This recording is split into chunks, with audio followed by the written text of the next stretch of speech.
Remember late nights cruising and wasn't nothing to it. Flicking up the shit, we about to make a movie. Pouring up a cup, we about to set the mood in the cup, rolling up, smoking something groovy. I get excited when you're not biased. Love is in my head, I won't stop trying. I get excited when you're not biased. Love is in my head, I won't stop trying. Got somebody that you loving well, oh well. Faking innocence and I won't tell. Little bit of ghetto and a little bit of bougie. Ain't afraid to get this in a motel. Love calling my name, love playing my games. You ain't got no shame, but am I part the plan? I get excited when you're not biased. Love is in my head, I won't stop trying. I get excited when you're not biased. Love is in my head, I won't stop trying. Girl, you cold-hearted. Revelations that I had, girl, you so scarlet. I be tucking down on your garments while your man back at home rolling red carpets. But I'ma send it too. Think about the pressure I'ma get to you. Ain't no lies told with me in the nude. Leave me one more like a motherfucking interlude. I get excited when you're not biased. Love is in my head, I won't stop trying. I get excited when you're not biased.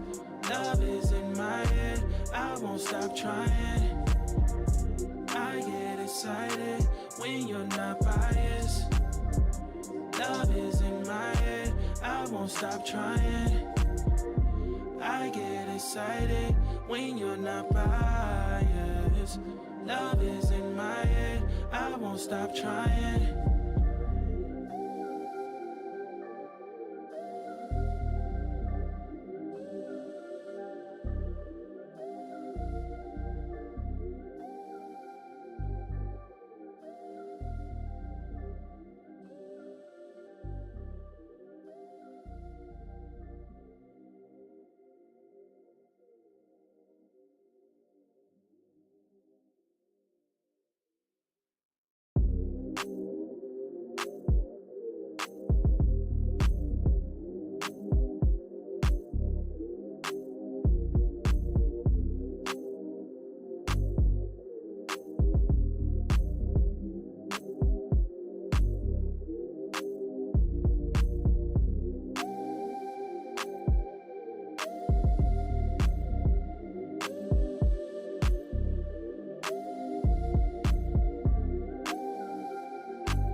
Morning, YouTube.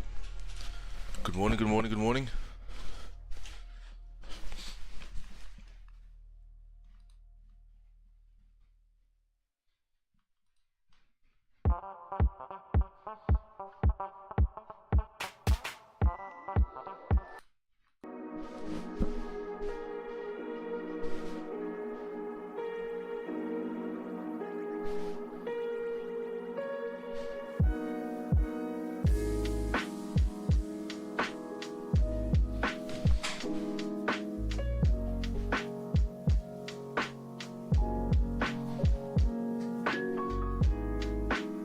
You guys shortly. Just give me a second. I was fixing the audio. What's up, guys?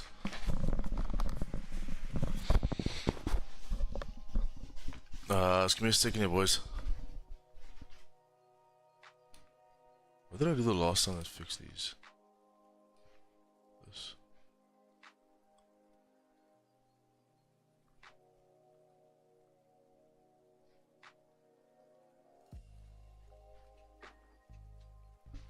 Bro, what is it?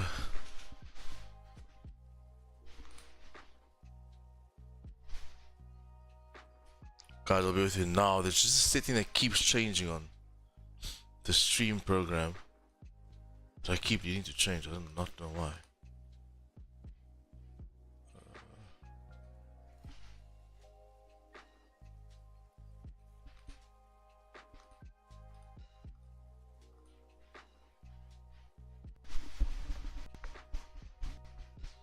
Can you guys hear me though? Press 1 in the chat if you can hear me.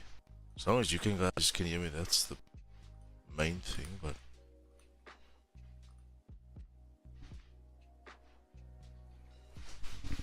Mic auxiliary, oh that's fine. One, so you guys can hear me, that's fine.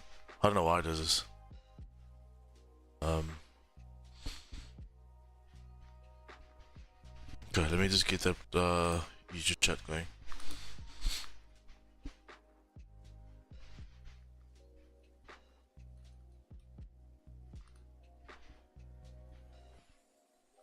There we go.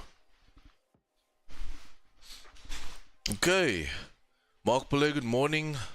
Diego, can't wait to see you. So, good morning, brother. Charles, good morning. Sam, why so early? London opens at 9, my brother. London opens at 9, my man. Two Smoke folks, good morning. Trail Days, good morning. Guys, I hope you have had a lovely, lovely weekend. And you guys are ready for today. MFX members had a killer Friday. We got, where's this now?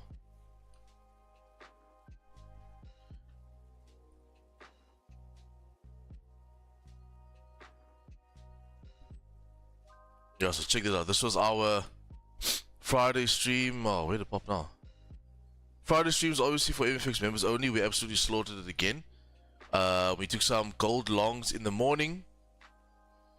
Yeah, we took some gold longs in the morning at about 28 minutes past 10. 2 minutes later, we got 12 pips. That was awesome while we were doing the accountability call. And then the afternoon, we came back for New York to trade NFP. And we traded US 30 longs. Long trade, very long trade, but we got 280 pips on that. So we absolutely slaughtered the entire week last week. Yeah, as you guys can see over here. Track record is absolutely insane. But my guys, let's get onto these charts and start looking for positions, right? Lance, welcome from me. Morning, Lance and company. Okay, guys, I'm ready for today. I'm just trying to figure out why the music isn't playing in my head or on my headphones. And I forgot how I fixed it the last time. Obviously, you guys can hear it, right? But mods, just let me know if you guys can hear the music on YouTube as well, and if it's like normal. It should be fine. It's just for some reason the relay back into my head keeps changing. Audio monitoring device. It should be that.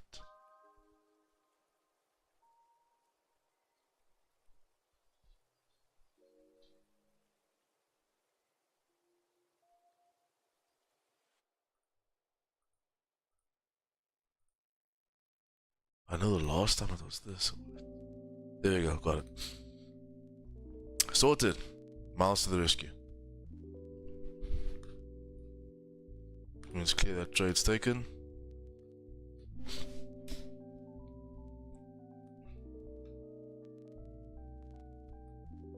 Okay, guys. So, nice early in the morning. So, I just want to let you guys know this coming Thursday, I'm going to do another giveaway. So, make sure you are in all the streams. They could happen randomly, but definitely for Thursday, doing a giveaway again. So, stay tuned for that. It's going to be good. Let's have a look at these charts. Anybody in these gold buys? Gold buys came through as that 4-hour flipped. Anybody get in on that? Gold is gold's on X Games mode, guys. Gold is just driving and driving and driving. So much so that I actually have to put in more QPs, right? So the next one's gonna be 23.75. And then 2400 flat. Crazy. Crazy, crazy times.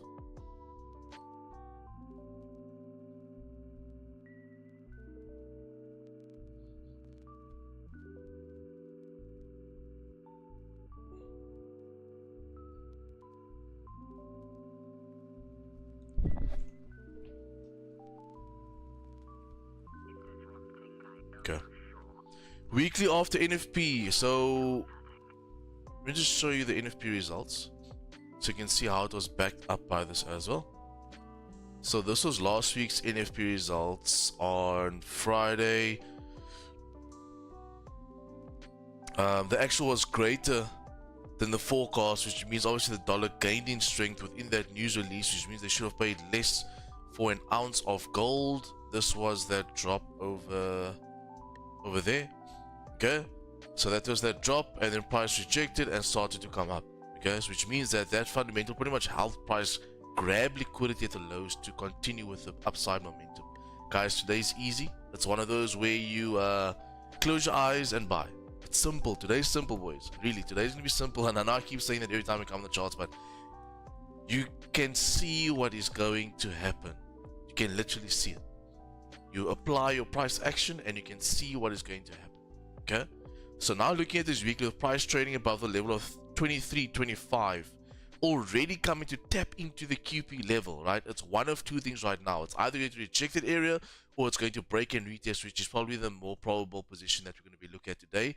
As you can see on the 4-hour, what I'm already anticipating is that price is closing above 23.25, tapping into the level of 23.50, closing strong bullish above that level. However, there is area of retracement on that lower time frame. When I jumped into the charts, I looked for a bottom wick because there was little to no top wick, and I looked for long positions as a candle flipped, and I got 23 pips out of that position already this morning. Okay, why did I see that and how did I see that? I saw price reject these lows over here. So guys, it's very simple today as we are ascending, making higher high and higher lows within that structure, right? Coming up to these highs, there's my low. Okay, what is price doing? Price is bullish. Price is continually making higher highs and higher lows within the structure. All you have to do is be patient enough to wait for the best time to actually get in on the market. Okay, looking at that hourly, here is the area where price needs to come grab liquidity from in order for move. It just did that on the 4-hour. You see that?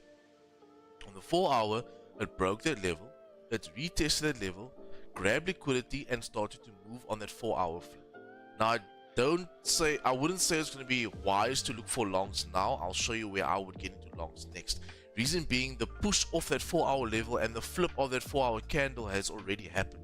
So what you need to wait for next is pretty much the resistance to break for you to actually get in on the next position. That is what you need to actually wait for right now, because you could still reject the 30-minute resistance, which I'm going to show you now. So on the 30-minute, you have that level over there and you have that level over there that held as support and resistance. So this was your little consolidation area. Okay, however, price then broke that level, tapped off of 4-hour liquidity, and now drove to their previous resistance or previous support, new resistance possibly, And you can see how we're starting to react off of that level, which means that price could still possibly continue further down into liquidity and possibly to QP. At which point will it be okay for us to buy? So these are things I want to show you before I show you where it's going to be the zones and where I would like to buy, because I want you guys to understand what is happening regarding price action. It's not just about, okay, we tapped into this previous level, let's look for longs now. The only reason why I could take those longs early this morning because I used the 4-hour flip as a confluence. I don't have it anymore. The 4-hour already went and flipped and made it high. You with me? So I wouldn't say high, but it already went and flipped. Okay, because it obviously hasn't made a high yet. So what I want you to understand right now is within this microstructure right now. So even though we're overall bullish, you understand there's going to be two structures, micro and macro. Okay, so the macro structure is bullish. The micro is downtrending at the moment. How do I see that? I can literally go on my 15 and 5 and see how price is descending. Do you see that? Price is coming down. Okay. However, on the higher time frame, it's coming down to a higher time frame liquidity zone, and that is what's so nice. And I had this question last week with one of the viewers. They were like, "Why do I look at all these different time frames?" And so I can do my top-down analysis, and I can understand where the market is going overall. It's not just a point of me saying, should I put the mic a bit louder? Is that better? Is that better? Let me know their mods. If it's too loud, just let me know, I'll adjust it. Or too soft, let me know, I'll adjust it.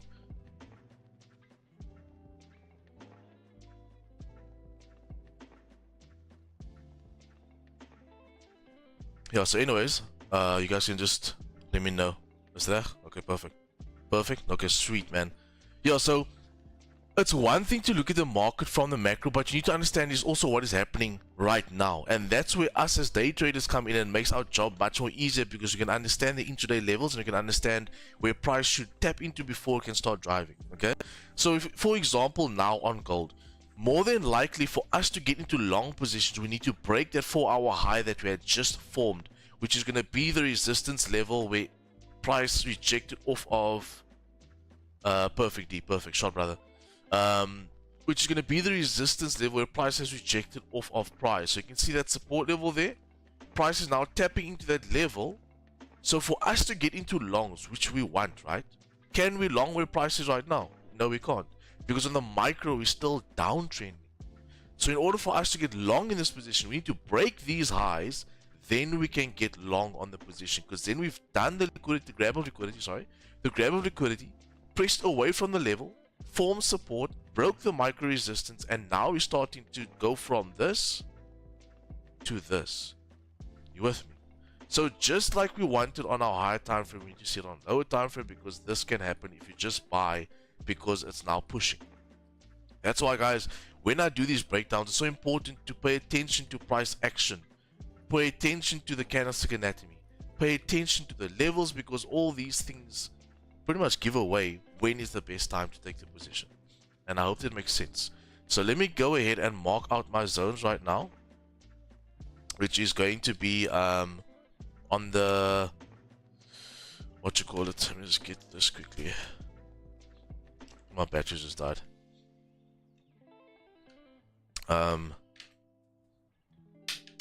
Second.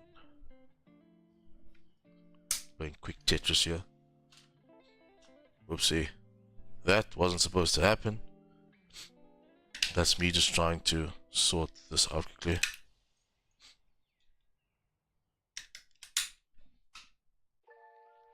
Okay. Righty-o. First things first, not to phase about the daily, because the daily already tapped into those levels. So today I can't use the daily as a guidance. Okay? So what I'm going to do is understand overall we are bullish. I'm going to need to use our 4-hour and lower to start seeking positions. And that is what I'm going to do. 4-hour high. I want to buy gold today, boys. 4-hour flip. I would more say, let me pop that there. But I just want to edit this. 4-hour break of highs. Break of highs. Okay.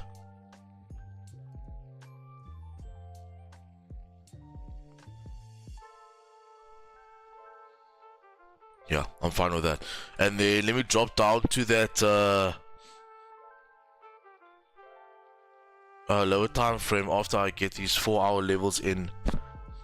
See, the only thing I can really use the 4-hour right now is for the understanding that if we break the 4-hour high, our price should continue in anticipation that it could come up to full 2350. Yeah, that's the only thing I can really use it for right now. I don't have more data that I can gather from the 4 hours, so the data is pretty much going to come from. Oh, there we go. My 30 hourly, that will be the break of the hourly high. See, as well, I kind of want to wait for London open at 9 because then it's going to give me an hourly close as well. I kind of don't want to trade on this current hour again.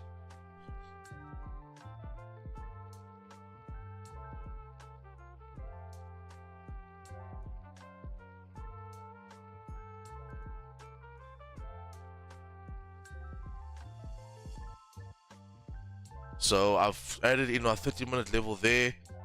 I'm gonna add in my next 30-minute level here. Guys, I am just going to change my jacket because I put on cologne and it is actually starting to make my sinus worse. I just want to change my jacket quickly. I'll be back in 2 minutes.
So about that, guys, if you watch my streams, you know sinus is not my best friend. There's a daily fight.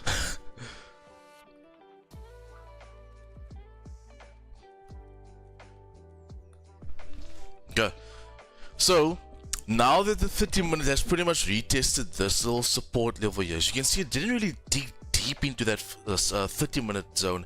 It pretty much just tapped into 4-hour liquidity in opposed to the 30-minute area.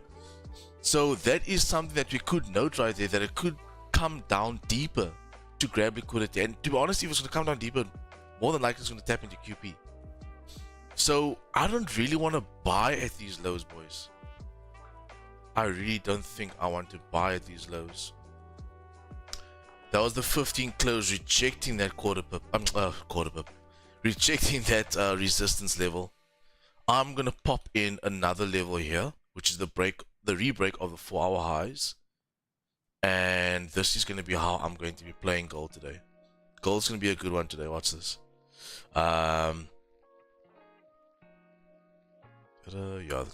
I'll pop it like that because you know the structure on gold is so large right now. That little wick up there is 30 pips, so I can use it as a what you call it,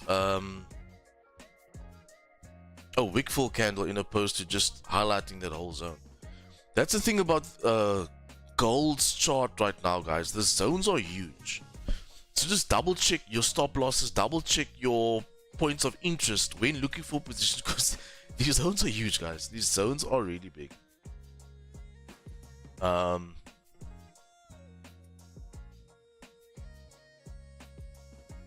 Guys, gold's really simple today. It is one of those days where you can close your eyes and just look for long positions. How am I going to find long positions? Let's look in the current possible break of the high. Would be that holding as support, the tap into this level, price closing above, retesting, and then starting to drive. Now, it isn't the cleanest area on the left hand side, I understand that, but I will still take the long positions because we are overall bullish. We have the momentum. We are driving. That's the rebreak of the 4-hour highs in anticipation this daily can continue filling its wick. That would be the idea behind that. So if price does close above 23.41, I will look for long positions. Only then.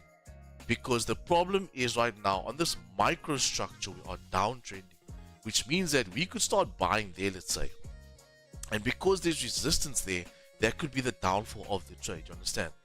So on the contrary, if price doesn't break the highs, the only way I'll be able to get into longs if we reject that area, tap into liquidity down here, reject that, and then we start looking for longs. So it's going to be a type 3 long over there and a type 4 long over there, and that's going to be the easy play today. Sells, I'm not doing sells. If people want to do sells, you guys can go ahead, you can do it. I want the easiest trade today. It's a fresh week. I want to take it easy. Oh, I forgot to update that stream record. I'll do that. Need to add 2 more. We're on our 5th win for the month. Yeah, so my thing is, I'm only buying today. I hope you guys can understand that. It's simple. I'm only buying. It's just where I'm buying. That is going to be the part that will make me have to wait. So here is going to be a type 3. Why is it a type 3? It's going to be the reversal at this liquidity level. You can see it as a type 2 as well because it's the break and the retest. So let me actually draw this. This is actually a type 2 because it's the break and retest. However, we're going to use a type 3 style of execution over there. So here's going to be a type 2. And here's going to be a type 4. I'll show you what I want to see within the candles. So give me a second. Let me just pop this here so you guys can get the code. Type 4. So type 2, type 4. This is what I want to see for type. Let me give you a good example. This is what I want to see for type. So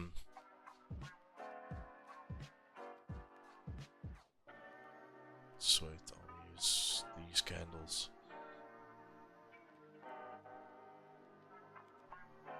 Clicking the wrong thing here. Hold on. This is what I want to see. So I want to see price come down like that, and this will then be your bearish candle or like this. Let me just make this. I'll make it red so you guys can see it a bit easier. Next candle, I want to see start rejecting this area and give me what you call a weak bullish candle. So the candle will look like that. Okay. However, the wick will be relatively long, like this. Me and drawing these blocks have just never been friends. So the wick will be something like that. And then the next candle will actually go ahead and grab liquidity. And as that candle starts to flip, we can look for long positions in anticipation that price will start rejecting that area. So this is what you'd want to see there, guys. And then this wick will be grabbing the liquidity and then starting to drive away as it either flips its body or flips the high, either or conservative or aggressive. We can then look for the long opportunities within that. MFX members in the Zoom, just let me know if you guys can hear me clearly, because I'm not really seeing such a mic. Okay, there we go. There I get the mic reaction. Okay, so this would be the type 2 style execution, but I would use like a type 3 sort of entry. Okay, so price tapping into that area, grabbing the liquidity, rejecting off of that, and then price turning bullish and starting to drive. That's what I want to see on the bullish side of things, for my price to first come down and then look for long opportunities. On the contrary, if we start to drive off of these levels, I'm looking for price to start closing above the area as a type 4 style execution with an upper wick for price to then pop in, grab liquidity and flip and drive. And then on your 5-minute, you want to see some sort of consolidation box like this. So you want to see something like this on your 5-minute. Can it grab it? So you want to see something like this on your 5-minute. No, that's a very bad example. Let me do that. You want to see something like this on your 5-minute. Why is this screen putting like that? Where price is actually giving you a nice little support area that you can use as a stop loss. So that's what I want to see there. So at the moment, it's just going to be a game of patience, waiting for either or of those setups to arise, and once it arrives, I can grab it. Like I said, gold's going to be easy today. It's just the biggest part is going to be you being patient and waiting for one of those two setups to come. So this will be the more, to be honest, they're both going to be safe entries, but I'm just going to pop this as the more aggressive style buy, because you are buying it from the lows. And remember what I explained last week is we are momentum traders, right? So we look for momentum to come in and then get involved in the market, in opposed to trying to catch it at the lows and being stuck in a sideways move market before it actually starts to drive. So there's no trade area today. We're buying here and we're buying there. It's just a matter of which setup comes first. Is price going to actually go and pop above here, close above there and drive, or we're going to reject the area, come down, grab liquidity, and then we look for longs from that area over there. So that's going to be my analysis on gold. I'm only looking to buy. If for some reason we reject 23.25, then I will look for shorts, guys. Only then.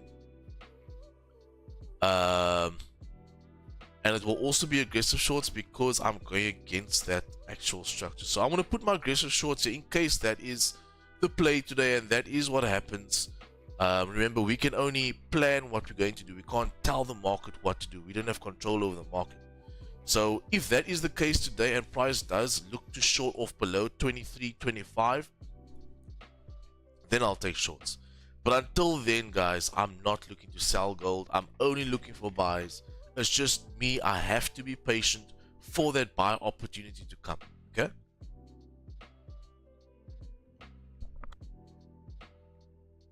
Like this morning. Look, I was on the charts earlier today for some reason.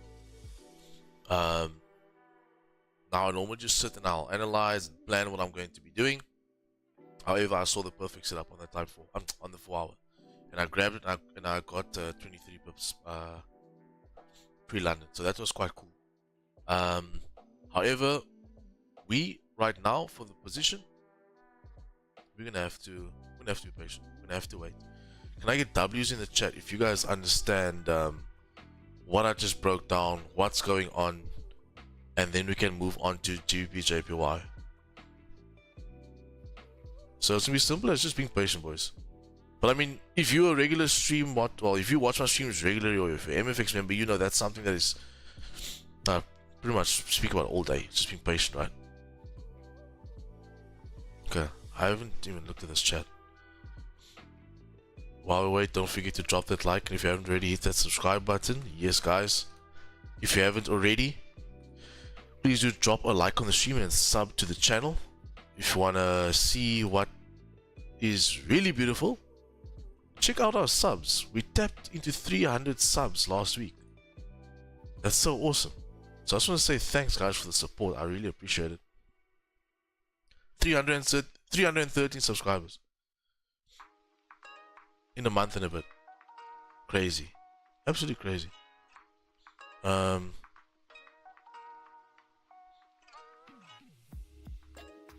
Yeah, if you can just push that subs up, not subs, well, subs as well. If you aren't subscribed to the channel, please do hit that subscribe button and drop a like on the stream. And can we just do this, guys? I forgot. But before I even tap into gold, if you watch my streams regularly, you'll see that one of the biggest commentators or chat people that are active in the chat, which has now become an MFX member, I think 2 weeks ago, no, a month ago actually. It's his birthday today, so can we just put happy birthday Jordan in the chat? I'm gonna drop it in the MFX group as well. I just love showing love to people that support me, you know. So if we can drop happy birthday Jordan in the chat, I'm sure he would appreciate that. Happy birthday, my brother. I know you probably not even watching the stream, but or maybe you are, I don't know. But I know you're having coffee with your mom. But happy birthday, my guy. May God bless you. With many pips this year. Let's go, boys. Let's have a look at GJ.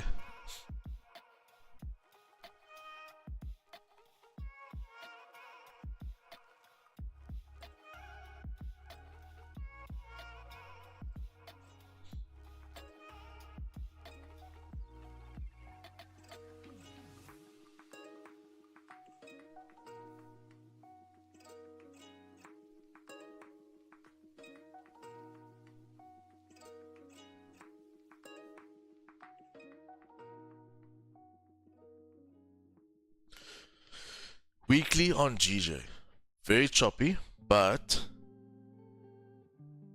if we look what is happening, it's kind of straightforward. Candlestick starting to make higher highs and higher lows within structure, coming to grab liquidity last week on that weekly. The daily has now closed above levels of 191593, right? So here you have your little resistance area over there. Can you see that? Okay. Price pops above, retest the area. What's price more than likely going to do? Drive, right? However, if it holds that as resistance / support, whatever, because it's just the liquidity zone at the moment, if it holds that and starts trading below these levels, we can look to short down in anticipation that this is then just a consolidation area. Okay? I personally feel like it's going too long though, but I can't trade what I feel into trade what I see. Very, very important. I also can't use the daily as a catalyst candle because it has closed little to no top wick, which could result in a reversal for me according to our strategy. Okay, so let's go ahead, mark in 4-hour levels, and then look what is going to be our plan today. GJ is straightforward now, but the problem is the areas, guys. The areas is a problem for me on GJ, and it has been the past week. When last have we taken a GJ trade, by the way? Just out of curiosity, when was the last time I took a GJ position?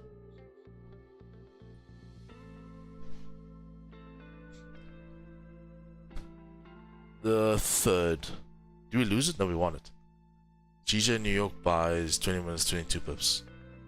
Okay. Okay. So we did trade GJ this week. As you guys can see that I haven't indicated US30 there because I need to just add US30 into my drop down arrow. So I just need to add it into my calculation sheet over there, which I'll do later this afternoon. Okay, so we did take some GJ longs. Okay. Just wanted to see that because obviously, it's just for me, it's just very choppy, guys, and the zones are small. Or it's just because I think we're getting so used to gold, right? Getting too used to these huge moves on gold. But let's just get our 4-hour zones out and we can use this. I'm gonna pop in this one here. I'm gonna pop in the 4-hour highs. Look, the 4-hour looks very nice. 4-hour looks very nice. There is an LTA on the left hand side, which we haven't had in a minute because of all this consolidation. Let me just have a peek at that 30 minute. 30 minute has tapped into resistance area, as I can see on the left hand side. Can you see that? Resistance area? Okay. No, we can do it. We can do it. Let me show you.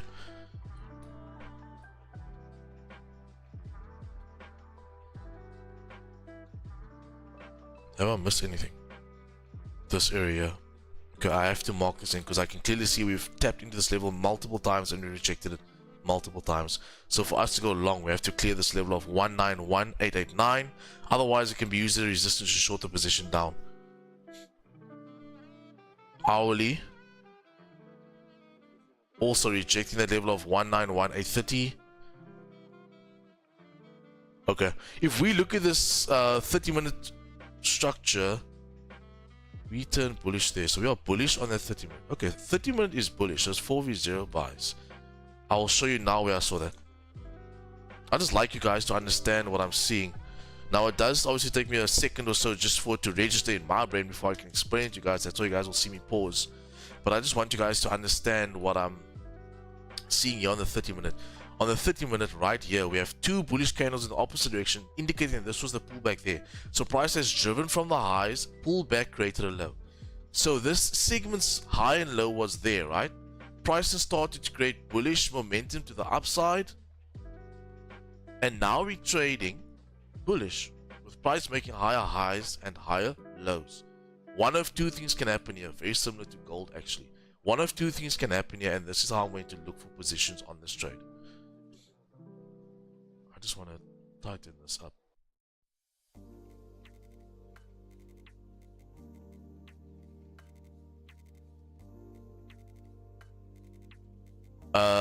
I am going to add in another 30-minute liquidity level over there, as you can see it.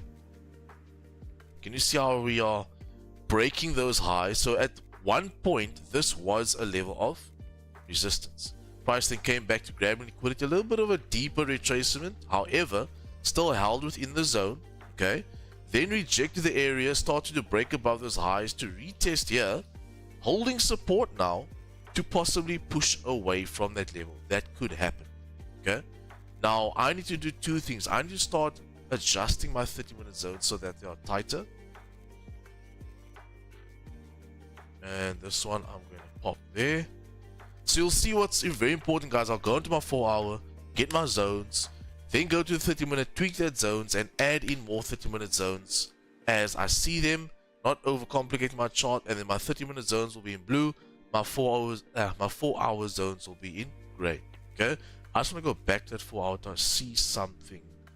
Okay, so this 4 hour tapped into the level, engulfed and closed above. This is now currently retesting the level. However, if we're going to reject this 4 hourly area, we have then a secondary range over here, which is going to possibly be that, which means that from that level we could reject to tap back into liquidity. However, it's going to be very aggressive for me to look for shorts against this, but there is a possible way I can do so with a type 3 idea. Type 3 idea is us pushing into 4 hour liquidity, okay, forming support, okay, trading below the level, preferably closing below the level, at least on the 15-minute, but I now see we are penetrating the 5-minute floor. So I want to see, is price going to close below the level for price to come back to that 4 hour liquidity level? The next thing I need to assess is that zone worth my time? 16 pips, guys? It's not big. It's not a big zone. It's really not a big zone. So this is the point where you need to sit with yourself, well, not necessarily sit, but assess yourself and ask yourself, is it worth my capital risk? Because the zone is 16 pips. We want our zones to be bigger. Reason being, even though our TP1 is at 10, we want the zone to be large because we would want a larger push. You with me? That's something that I always look for. It's like our trades on gold. Gold zone yesterday, on Friday, was about 20 odd pips. We got 12 of those pips. See, there's a high probability that it could push more. US30 zone was, what was it? The zone was 280 pips, and I closed off my first TP at 100 and no. The zone was 270 something. I know the whole trade played out to the zone, so that was spot on. Yeah, so the whole zone was 280 pips. TP1 was 120, and then we closed off full at 280. So you see, you want the trade to have a higher probability with price having a higher zone, because you know you're going to close the position before that. Okay, it's just the runners that would anticipate to push more, which we got on Friday. But what is the chances of the runners actually continually pushing? It's slim. What is the chances of market to actually give us large moves every day? It's slim, right? So you work with a higher probability, and that's why I rather have I rather have the strategy or the risk plan of having larger zones. However, my TPs are shorter. I've worked it out perfectly regarding my risk plan, according to stop loss, according to gains, and that's what works for me. So my TP1 is always between 10 and 20 pips, always. Okay. However, the zone that I want to trade in, I would love it to be more than what I'm targeting. My zone is 10 pips, but my TP1 is 10 pips. How is that going to work? It won't. It can work, but I mean, chances are 90% of the time it's not going to. Okay. These things I pay attention to when I not only take the position, but I plan out the trade, is that these areas that I trade into need to make not only sense for price to move, but it needs to make sense according to my risk plan. Because if it's not worth my risk, then even though the trade looks beautiful and pretty, if it's not worth the risk, then it's no point in me taking the position. You with me? So even though my trades are negative RR, the vision is always larger. So we'll have this set up something like this. Where is this? We'll have this set up. Let's say, for example, this the setup. We have let's say 30 pip stop loss, whatever the case may be, but the zone is larger for 66 pips. So it's a 1 to 2. Okay, so it's a 1 to 2. However, do I get a 1 to 2? No. So technically, my risk to reward ratios is always negative. People don't really understand that, but if you really focus on charts and what market does consistently, you understand that market doesn't always move 60 pips. Where's the consistent move? Between 10 and 20. That's going to happen every day. So if I do that and I compound that, my account will continue to grow month to month. And that's what you see happen every single day. So if you've been watching my streams for, let's say, the past month, you'll understand why I do what I do. Some people get it, some people won't. Let's change it as well. So April, so far for the month, we've taken 5 trades, we've won them all. I need to update this as well. So far for the year, we've taken 30 trades, 2 break even, 6 losses. I need to update that win rates. The month is fine, but I know the stream record, I need to update that one. I'll do that just now. Total stream trades, I need to update that win rate percentage.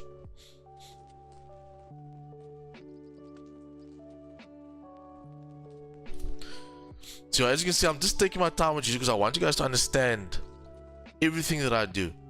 So for me personally on GJ, this short that I would see happen, if we're gonna take it, it's gonna be a tight one. It's going to be a tight one just because that zone isn't that large. 16 pips is fine, but it's not as large as you'd really want it to be. Okay, so I will, however, look for the position. I'll take it. 16 pips, I'll take it. Looking for TP1 at 10. I'll take it closure below that area.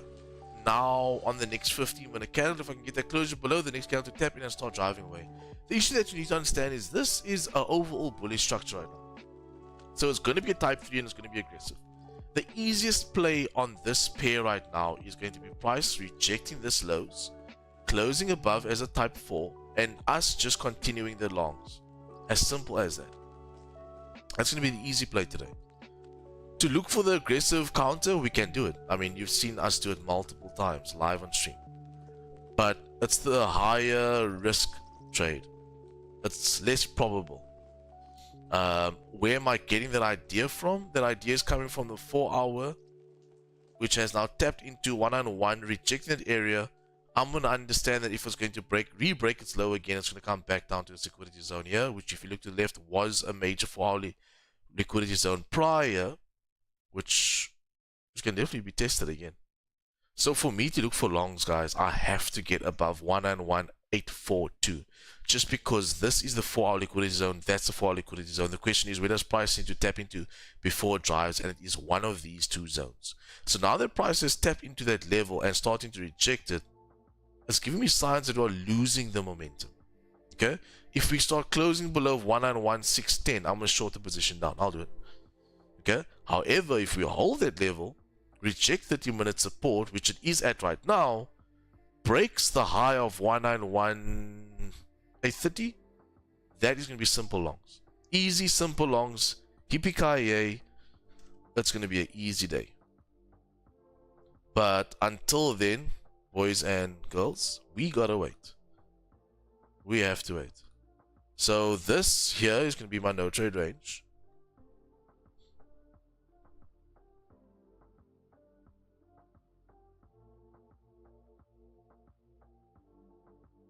That's my no trade range. This is my aggressive shorts. This is my easy, simple, safe buys. This type 4s. So you see, as of late, I've even like, I don't think there's a clear way for me to explain to you guys what I want to do. Like, I give you guys everything you need to see, visually see in your brain, for you to understand what I'm going to do. And we all do it beforehand, right? Everything's done beforehand. So when it comes, it's literally what I said before. And this is going to be the play. Type 4, close above, retest. You want to see that 5-minute support just like gold. The thing about this area is much larger. A 36 pip area. Which means the probability of price driving is higher. Why do I work off of that? Because I understand that price works in thirds. 1, 2, and 3. Why is it not selecting? Right? So when we look for longs, this is the whole zone. I want to take my trade either in that area or that area. I don't really want to take it there because it's the closest to consolidation, it's the closest to resistance. So if we can get positions here, that's more than likely going to drive. The first resistance area, or let's say the first area of test, will be about 11, 10 pips away, which is nice because that's where we want to start looking for TPs, right? So, wow, it's crazy how it perfectly lines up like that as thirds. I didn't even see that until I just looked at it now. Crazy. So this is going to be the plan for me. The primary plan is also to buy GJ, just like gold. Gold I want buys, GJ I want buys. Now we know the negative correlated pairs, but there's many times that they can work together and they can push. And I personally feel like where gold is right now, it's not only technicals driving it. There's a lot of fundamental implication that's happening around the world, which is making people want to start driving their investments into gold. It's more stable than a currency. Okay, these are things you got to understand, these things you got to focus on, and this is why we're getting these crazy drives on gold. It's just not stopping, and I don't think it's going to stop. Now within this, I can tell you a lot of people got burnt because everybody's going to try and sell the tops. That's what you shouldn't do. There's no such thing as price has driven too much. The only way we can get reversals is obviously if we have our liquidity zones meet up our type 3 sort of execution. And for us right now, it's really simple, but to close your eyes, wait for area and buy it. That's more than likely going to go up. So for me, just like gold, boys, I want to buy it. I want to buy it. It's a matter of when and where. So it's either going to be off of this area or off of this area. On this area, on this pair, off of this area or off of this area. They're both facing a resistance area right now that they need to break in order for me to take it. The only thing is with GJ, I can look to short because the 4 hour has shown me there's a level of resistance which it could reject. On gold, I can't short it. There's nothing like that. You with me? So, yeah, boys, straightforward. That's my plan on both pairs. If you understand what I've done and said and planned, drop a W in the chat. If you don't, please do ask questions. Now is the time for that.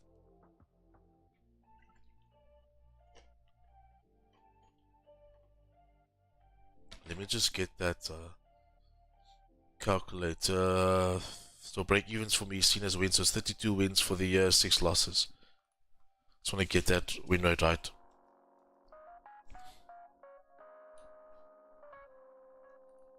Memphis members in the chat, are we good? So we have a 84% win rate so far for the year. So for the whole year, 84% of trades is winners.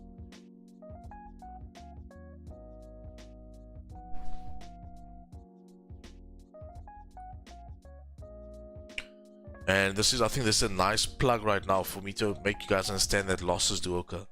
You're going to lose. It's part of the game. So when you lose, it should be fine with you. And the nice thing is, and this is why I add my trades onto stream. So you'll find a lot of streamers or a lot of traders, they don't really have their stream records and live stream records. I do not know why, because you'd expect that your viewers would want to see that. And the reason why I look at my win rates is because it helps me backtest. Well, it helped me backtest my risk management plan, and this is why I risk the way I do. So I have the trades the way I have with stop loss and closures, etc. Closure meaning my TP points, because with my strategy, if it's above 70%, it works like a bomb, because then I can take my 30 pip losses and compound between 10 and 20 wins, and I'll always be profitable at the end of every month. Now, to be a difference, if you have a negative RR, negative RR, and you have only a 50% win rate, it won't work. But because we win so often, it really works like a bomb. I'm not saying that winning the whole time is what you want, but I just want to explain to you how it works perfectly in alignment with my win rate. Miles, where did you take the trade this morning? I'm just curious. Did you enter based on the 5-minute? I entered based on the 4-hour flip. So this was my trade this morning.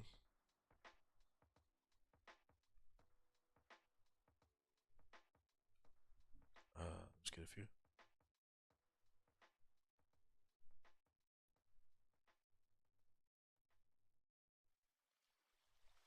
I just want to journal that as well. 23. This is my trade this morning. The 4-hour flip. My stop was over here for 30 pips. And as it flips, I got in on long on the positions and I closed at 23 pips. So this was my TP over here. That was my TP. That's how I got into this morning trade. It was the flip of that 4-hour. Seeing that price is rejected off of this. And as you started to drive, that's when I got involved. The 5-minute gave it away as well. As you started to close above like that, you started to close above the area. As this one tapped in and started to flip, I then got in on the position. It did push more, obviously. How much pips was that? It pushed, gee whiz, it pushed 52 pips. I only got 23 out of the 50. I got 23 out of the 52. But like I always explain to you guys, my zone needs to be larger so my runners can go. I just never had runners on this. I closed off full at 23. I won't add it in on stream because obviously there wasn't a stream taken trade, but I need to journal that for myself.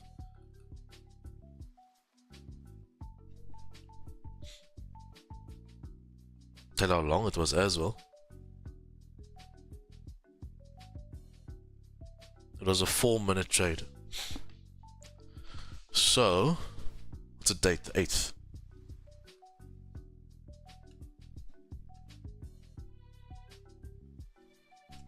$20.24. Those gold London longs. It was actually pre-London, but London's fine. Bought it 08. 08? 09. 08.31 to 08.35. 08. What?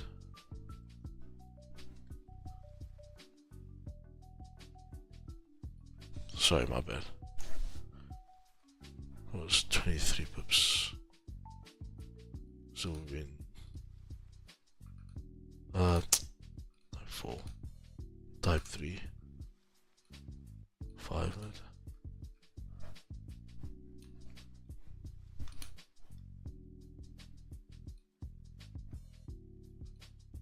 Those this morning trades, yeah, for the month, 1, 2, 3, 4, 5, 6, 7, 8 trades have been taken. I won all of them. 5 on stream, 3 off stream. Cool.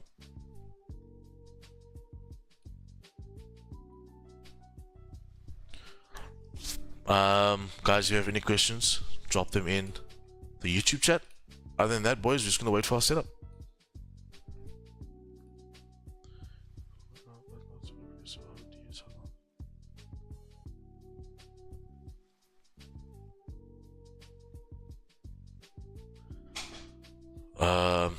That's a tough question.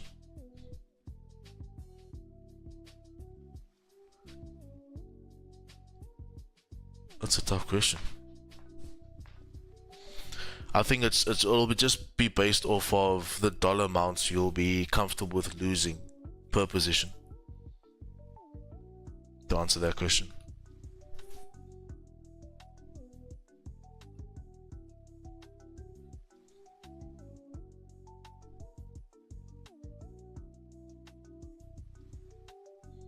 So yeah, gotta be patient now. Gold and GJ, we have to wait for that.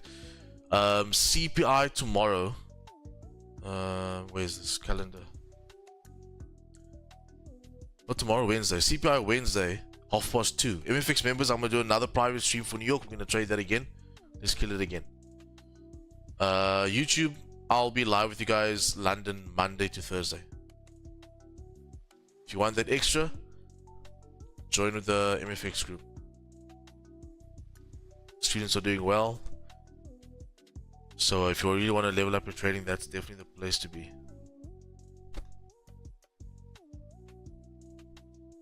And besides the big learning curve and the big learning fact, I think it's just an awesome community to be part of.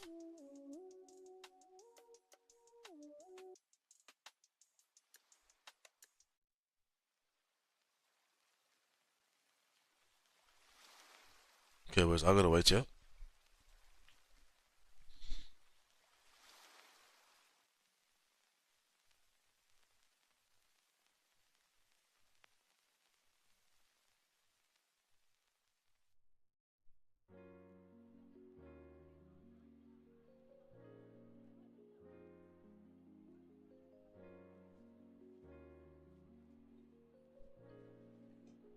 Did I miss anything here?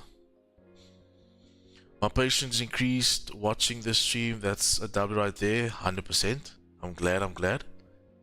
Gotta be patient. How's this videos coming, Mark? You're probably done with everything. Cause I know you grafting. Grafting on those course videos. Puma gang, what's up, my G? Hope you're doing good. Honestly, Chad Alex, what's up? I want to see you guys' messages now. Yeah, I think that's all of it.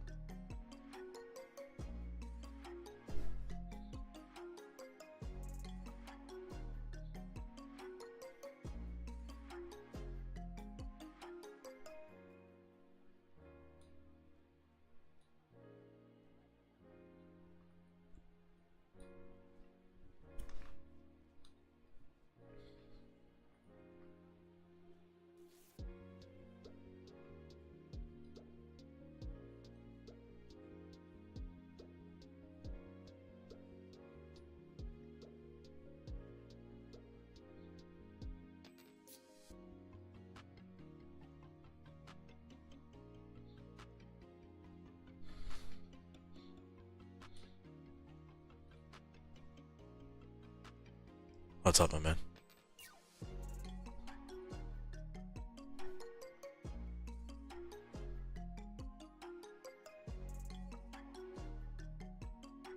Okay, it seems like gold is starting to reject this level now.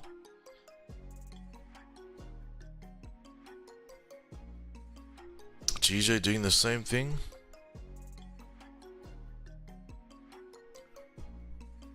Except gold is just struggling to surpass these highs, eh? So it's rejecting that level. But yeah, guys, we can't do anything in that zone until we tap either through or over here.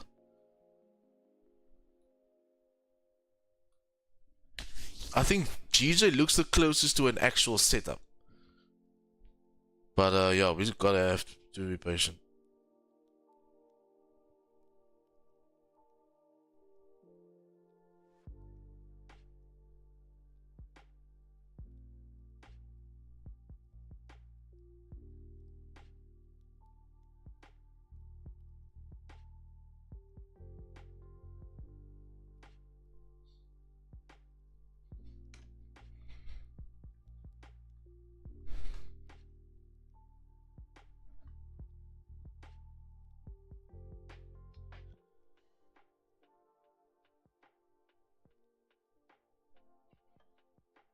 Nah, I don't think mods get mods don't get leave on their birthday. That's for sure.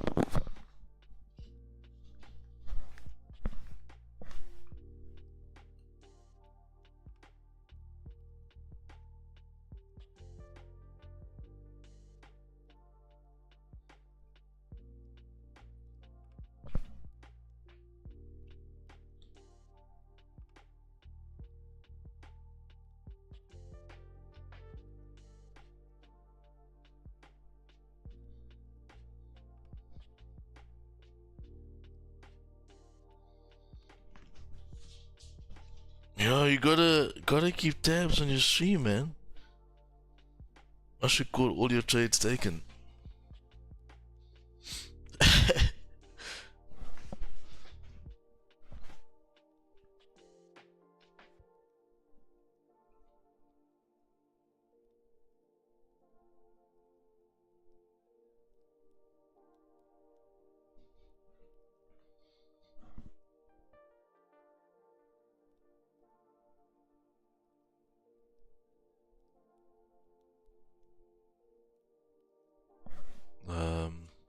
Want to throw a poll up quickly.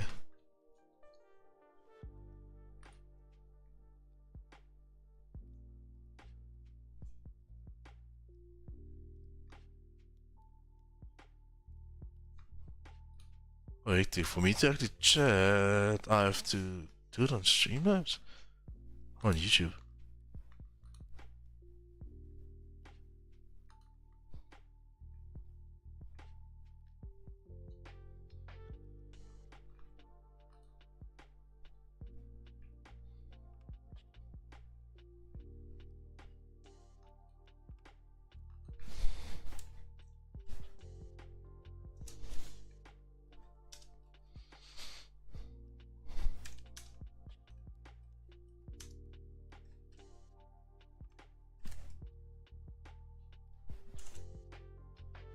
Can see it's regardless of spell obstacle. Yeah, what's the biggest obstacle?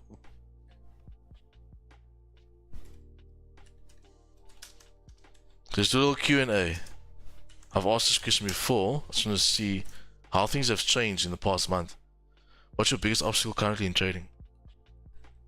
You guys can just answer that in the chat, and we can go through it. And then I'm gonna throw a poll up as well. Oh, I can't do both. Can't do both. I don't think I can do both. No, I can't do both. So, what's your current obstacle in trading that you're currently facing to get you to your next level? Or are you profitable already? And if you are profitable, what are you doing to maintain that? Like, what are you doing to maintain your state of profitability? Because it's one thing to become profitable. What are you doing every day that's keeping you there? What would you say is the biggest thing that's keeping you in that space of being profitable? Or what is your biggest obstacle right now in your trading? You can just drop it in the chat. I'll be really keen to see those answers. MFX members, are you just in the Zoom or you're on YouTube as well?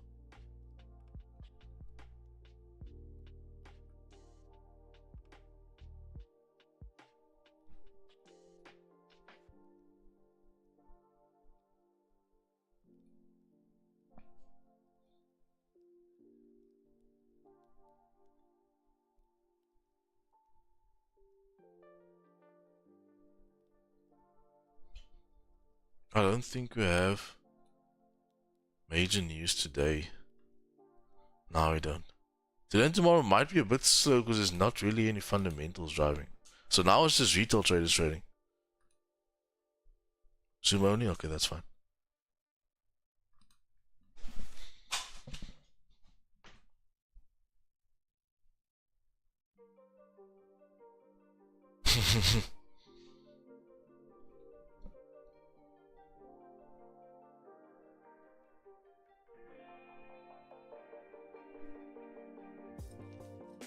Guys, I'll be back in like 2 minutes.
Yeah, so we might have a bit of a sluggish market this morning.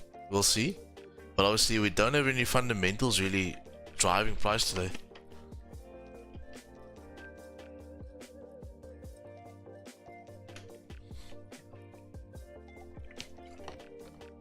For me to say, for example, GJ starts breaking these highs, guys, I have to wait for closure. I can't just do a breakout on this because you're coming from consolidation.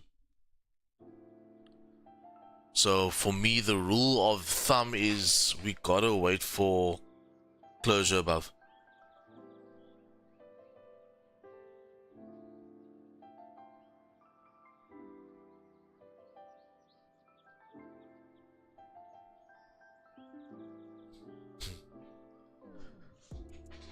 Yeah, I gotta wait for closure above and a pop back in. And at that point, you would have obviously grabbed your liquidity that you need, right?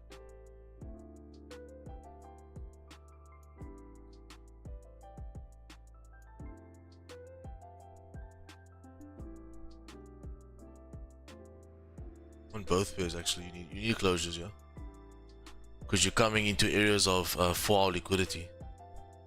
So you don't want it to tap in and start rejecting the level. You want it to actually close above.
Five minutes at 15 closer. Can she pop above and start closing at that areas? There's not really. I would say here would be the next area of, let's say, interest, because on the left hand side what you have is you have this as a consolidation zone there. Well, let me rather say it like that. So essentially what you want is that same thing to mimic here. And we're just obviously taking the longs to these highs. That's what you want to happen.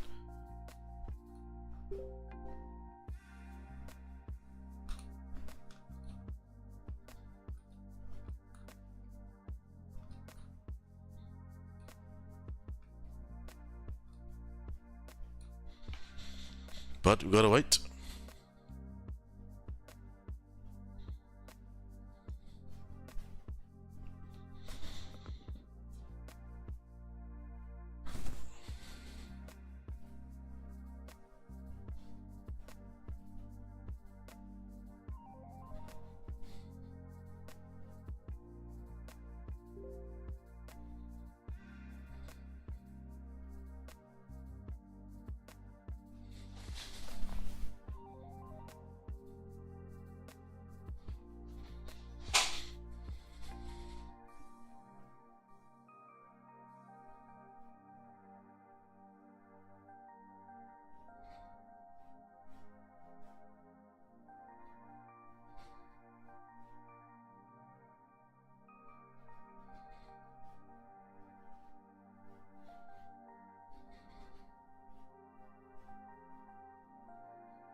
Well, no, thank you for the wishes. Now let's get to business. Have a killer week. Yeah, let's have a good one.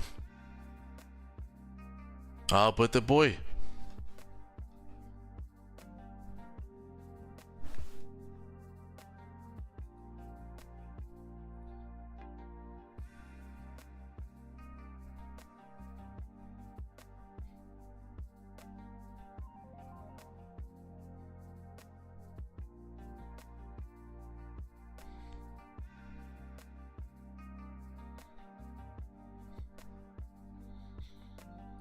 Okay, so GJ is tapping into that 4-hour liquidity zone. Now it's to see if price is going to close above or reject. Closure above the level will obviously initiate some long opportunities for us. However, the rejection of that area and the break of these 5-minute lows / 15-minute lows will initiate possible shorting opportunities back down to the next 4-hour liquidity zone. It's one of those two on GJ for me. Now, gold obviously is at the, well, recently has been the primary target of bears. It's just that gold isn't in an area right now that is close to position. I mean, if I want to buy as price is coming down to support, it needs to tap into this level, then so reject, that will take time. And then for price to push away from here, it needs to push, which it can. I mean, gold is just a large range right now. You should push 54 pips in order for me to even possibly get the closure. So gold, just like GJ's gonna be awaiting him. I just feel like GJ might just give us that opportunity before gold, but obviously we have to wait for that, right? We can't just say.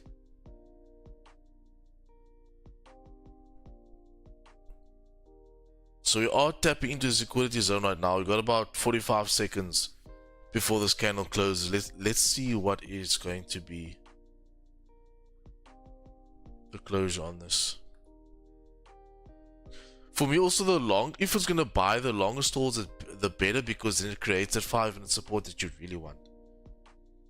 Because if I take position and I pop it down below support, it might be too large.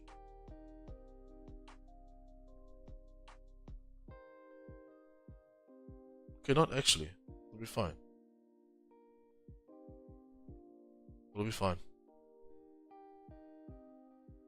See how big this area looks for such a small amount of pips compared to gold. It's like that area, oh my gosh,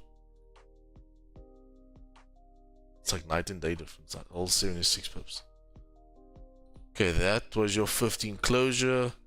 Indecision for gold, and yeah, same on GJ. Nothing. Gotta wait for the next hourly close now, which is at 10. Monday, you know how it goes, patience. And also we want to take the most simple trade, the highest probability position.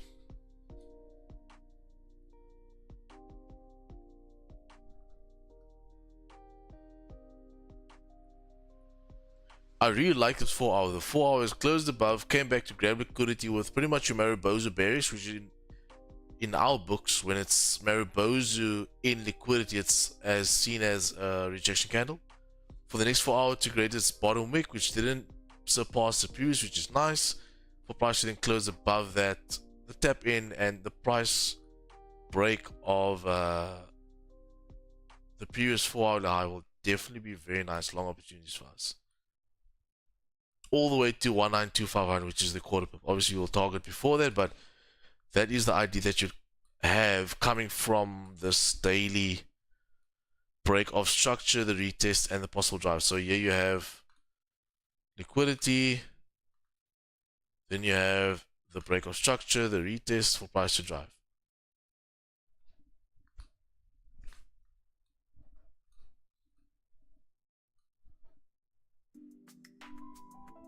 So it's what we're seeing. We just gotta understand that. I feel like why we'll also stall a bit is because of the lack of fundamentals coming up. Now, obviously, we're not fundamental traders, but you need to understand that technicals will set levels and fundamentals will drive price.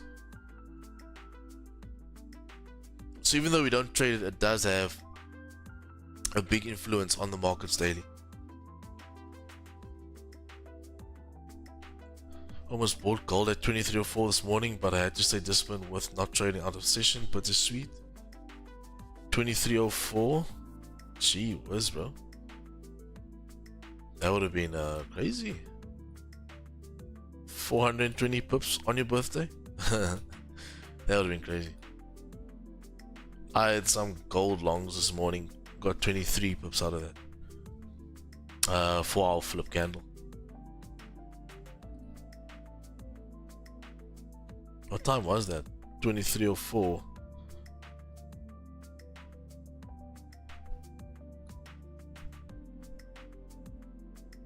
Oh, as market opened? 3 in the morning. You're working that time.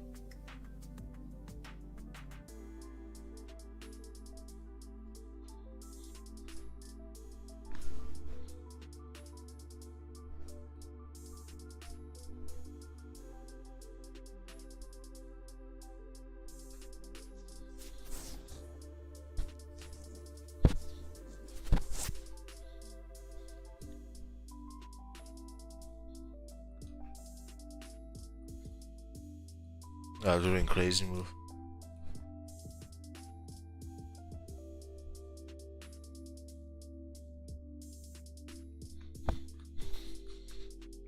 Forex Insights, what's up, my man? How are you doing? Are you good? Hope you're doing good.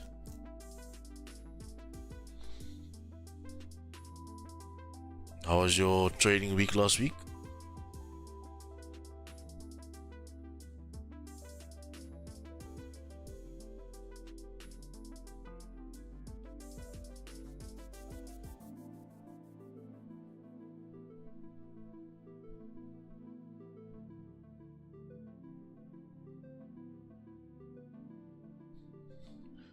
How's up, brother? Well done. Yeah, I was working, but just before I press buy, I had to remember that if I keep trading mixed rules, it will take me 100%. 100%. Yeah, I always say that, like, you can have price move. You can have, let's say, a plan, and price moves in your favor like 500 pips, or I have an idea and move like 1,000 pips, whatever. Just a hypothetical example. But if you're breaking your rules, subconsciously you're setting yourself up for a whole lot of nonsense without you realizing it.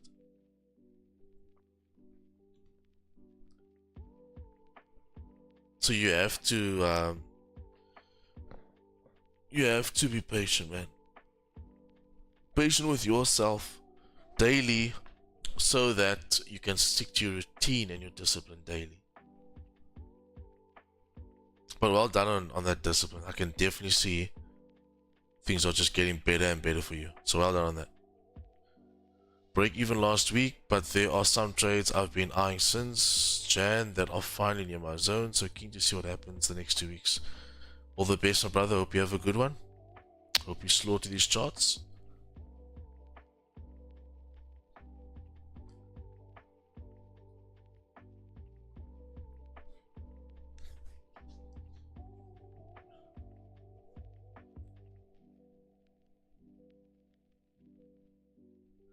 And look, guys, I get a lot of DMs, and a lot of people. The biggest thing I like, not even MFX students, including them, but not even what I'm speaking about right now is like DMs that I'll get like from random people that'll watch the stream, whatever, or follow me, whatever. And a lot of things that I always notice is they struggle with their discipline. Now, guys, one thing about discipline, you need to understand that it's not an overnight thing. It's what you do every single day that it will eventually reinforce a habit. So discipline in your trading and routine, it's more so a habit than actually saying, okay, today I'm going to be a good guy, I'm not going to trade, or not going to trade out of session. It's eventually becomes to that where it's like you don't even think about doing something. It's just in your brain. Like for me, for example, I know that if I've won a trade, I don't need to take another one. I know that gold and GJ is my only pair. I know that if I've taken 2 losses, I'm done for the day. You know, like all these things, it's not necessarily me deciding not to do it at the point. It's a habit, so it comes as second nature. It's like a reflex. So the more you reinforce these positive trading habits, and sometimes it sucks because you need to be like, say for example, I've taken a trade, I've won today, and I've hit target. My discipline and my psychology and everything tells me don't take another trade, and then it comes to a point where the trade that I would have taken plays out to, like, let's say 50 pips. Okay, that looks cool and it's cool at the moment, but what are you doing subconsciously over the long period of time? That's the question you have to ask yourself. And the biggest thing is you are actually formulating a routine that is not according to your plan. So all those small things, like, you need to eliminate, because that is what, if you want to go full time, yeah, you got to be on lock, man. You got to be on lock. You have to be locked in every day. And it's also not to a point where you tell yourself, okay, be disciplined, don't overtrade. You don't even need to tell yourself that. It's what you are doing daily that gets turned into a routine through it actually being a habit. You know, it's like, what's a good example that's a bad habit? It's almost like, nah, I don't want to use that. Yeah, scratch that. I don't want to use that example because I know people get offended, which I don't really care, but shame, it's Monday. Maybe don't work with you guys and know so early.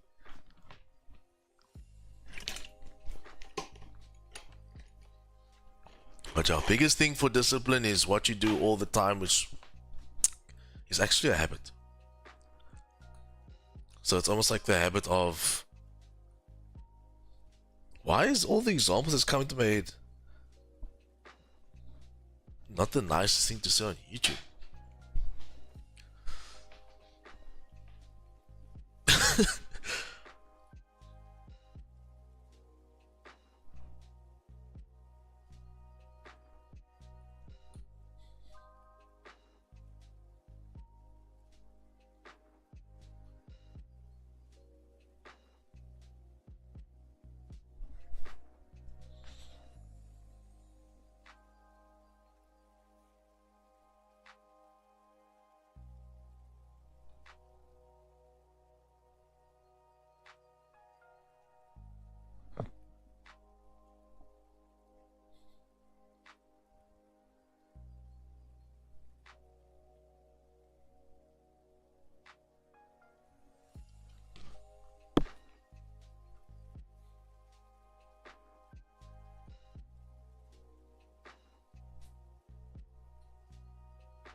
We're holding this, you see, like this now.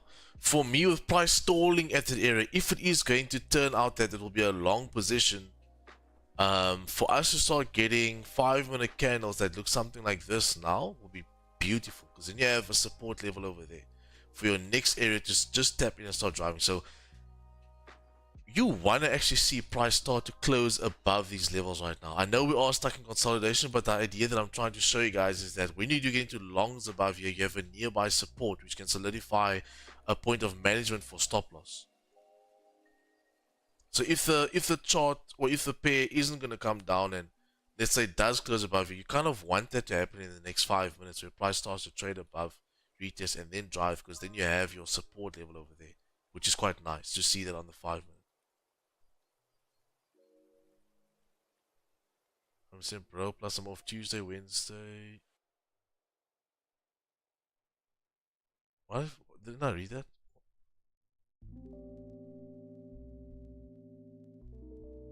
Oh, I saw something disappear.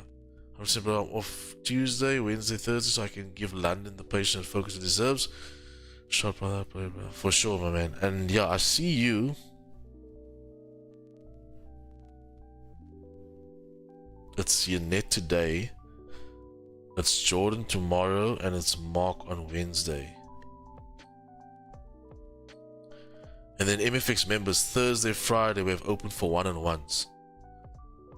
So let me know, send me a private message, and I'll pop you down for that day. It'll probably be like sessions like around 1 p.m. for one-on-ones. Thursday, Friday. Friday we have accountability call anyway, but obviously if you want a one-on-one session, just let me know and we'll book it. Today, Tuesday and Wednesday is already booked. But Thursday, Friday, we have open. Calvin, I think you should actually take Thursday. I hope you took the weekend to go through the course and get more comfortable with the strategy. So I think, yeah, you should take either Thursday or Friday.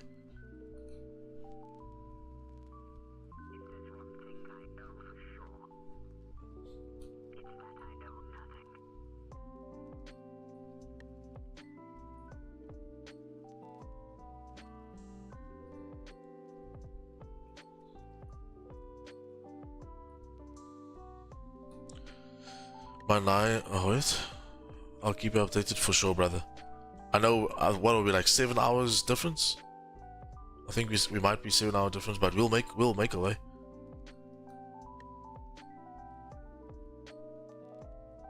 So we'll keep in touch.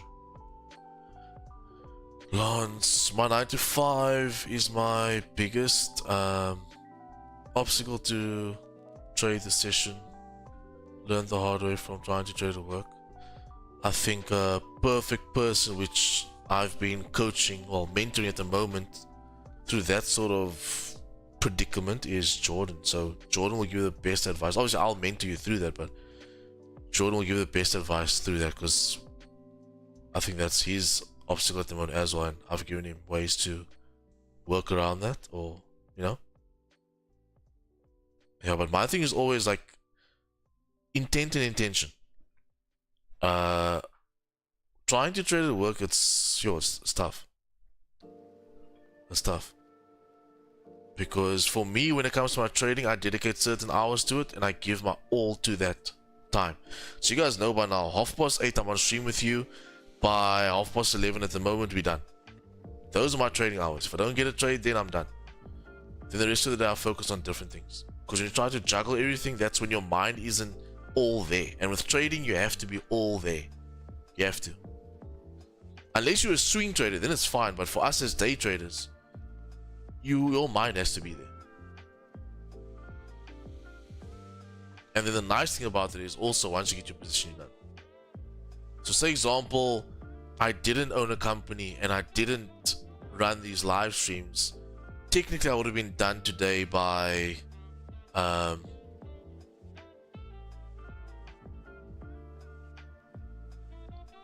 technically I would have been done by 8:30 this morning. Well, 8:35. So if I didn't run the MFX company and I didn't run the YouTube streams, technically I would have been done at 8:30 this morning. Well, 8:35. So that's a nice thing, like for you guys that aren't running a business and you aren't doing the stream, you dedicate the hours that you need to for trading, and then yeah, you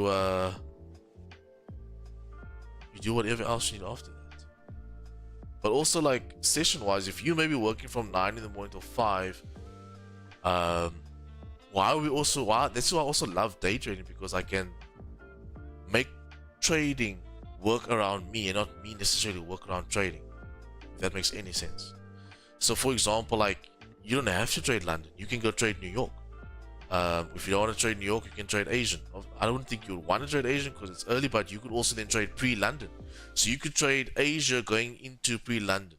So you could trade that before work if you are early bird, or after you come from work you can trade New York. But let's be real, after work you're tired, there's moch.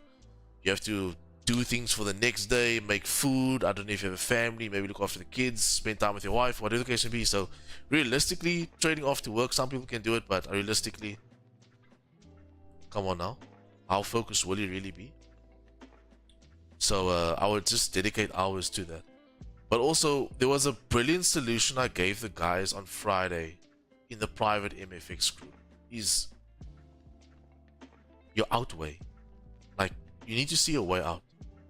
I don't know where you are, what you want to do with your life, whatever, but if I was the person that was working 9 to 5 and I didn't see myself working or doing this for the rest of my life and I wanted to do this whole trading thing full time, there needs to be an outway, and the outway isn't just dropping everything and going into trading. So in the time while you're at work, don't focus on making money, but more so focus on learning the skill, getting educated, getting mentored, understand how to be consistent in the markets, work on all of those things. Work on that. Once you got that unlocked, then you can start looking at how can I then take the next step. So for you, I wouldn't even be trying to trade the markets. Right now would be the time to learn how to trade, get consistent, get affluent with the charts. That would be the biggest thing for me to tell you right now. Study, bro. Study this thing. You need to be a boss at these charts, so that when you take the leap of faith, and that's what it all boils down to. When you take the leap of faith, you are more confident in yourself. You know how to trade. You're not going to this, yeah. Because trying to trade at work and learn at work, it's gonna make your life tough. So rather continue working as per normal, but take the time after work to then rather study, back test, forward test. Do that. You don't have to trade the live charts. Once you are consistent in that and your back testing is going well, you have your journal running, you have your routine, you got all of those things, then you start to actually place the trades. That would be my advice to those that are working. But trying to make money quickly while you're at work, you can do it. But like I explained to guys on Friday, if I had to redo all of this, I would do it totally different to the way I did. I went balls to the wall and I dropped everything. I went full time into trading with no money, it was tough. So it took longer. So I think the wiser would be to rather take a calculated risk. And the calculated risk would be first educating yourself, getting comfortable, knowing how to trade first before then going that route. But trying to trade London while at work, I don't know how your work is, because some jobs, like my friend, of my friends, they work from home. They might have a bit more time. Then you get some mates that work at work, so there's no time, and the job is very demanding. Yeah. But that's something you obviously have to sit down with yourself and assess, and also figure out why you're trading. Because for me, if you're trying to trade I'm not speaking just about one dude, I'm speaking in general now, guys. So for me, if you're trying to trade just to make a quick buck extra on the side, I feel like you're wasting your time.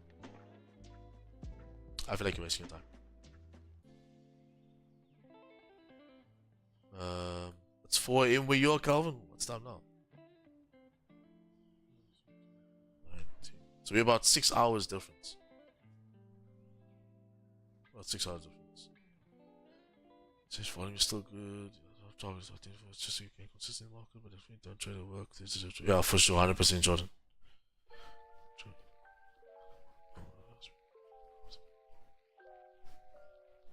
Yeah, 100% Jordan. Yeah, so I've been mentoring Jordan now for a month, getting him into the rut of things. So that's a perfect example. For me, it's just as simple as when I'm doing something, I want to give my full attention to that. When I go to gym, I'm only gymming. I'm not going to gym and chatting on, I almost said mix it, and chatting on WhatsApp and going on Instagram. Like, you get those people that go to gym and they sit there and just scroll through Instagram reels. I'm not one of those type. You go to gym because you're going to gym. You're dedicating that hour and a half, or 45 minutes, however long, to gym. Then when you trade, you're dedicating that time to trade. So for me, everything is about intent. 9 to 5 is not the end goal. Time is the main thing for me, and trading will give me that. Yeah, for me, trading gives me freedom of time, freedom of choice, and freedom of finance. But in order to get to that point, it takes time. So you need to be willing to sacrifice time also. And that is then studying, getting mentored, getting the education in. Don't focus on the money. For sure, no stress, Calvin. Don't focus on the money. The money is going to come regardless. The moment you try to chase it, that's when it starts to just go and go and go. And also, you don't want to get that bitter taste of trading in your mouth, where you're losing profits or you're losing capital, but you don't know why. And the main reason for that is because you aren't consistent yet. So now you're trying to juggle both, and then it's easier for you to say, no, let me just stick to a 9 to 5, whatever. Not saying there's anything bad with it, please, people. I'm just giving you an example. Then it's easier for you to say, okay, no, let me stick to this because this is secured money that's coming in every month, and this trading things that's not happening for me because you aren't putting everything into it. You know what I mean? That will definitely be the advice I can give anybody: is educate yourself, learn the skill before anything else. Get mentored, get guided. Yeah, it's easier when you do it with somebody that's done it before, because a lot of the time you can get swallowed by what's actually happening in the charts. Not even, or just a solid ass community.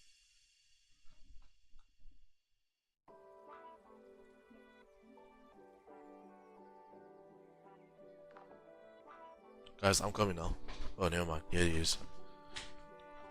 Where are you?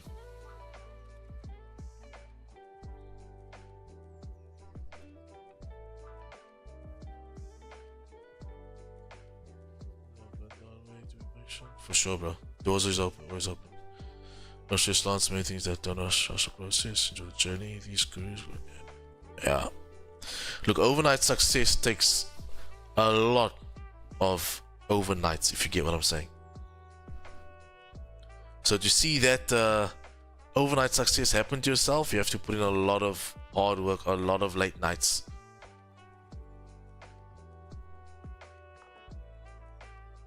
That's how I see it.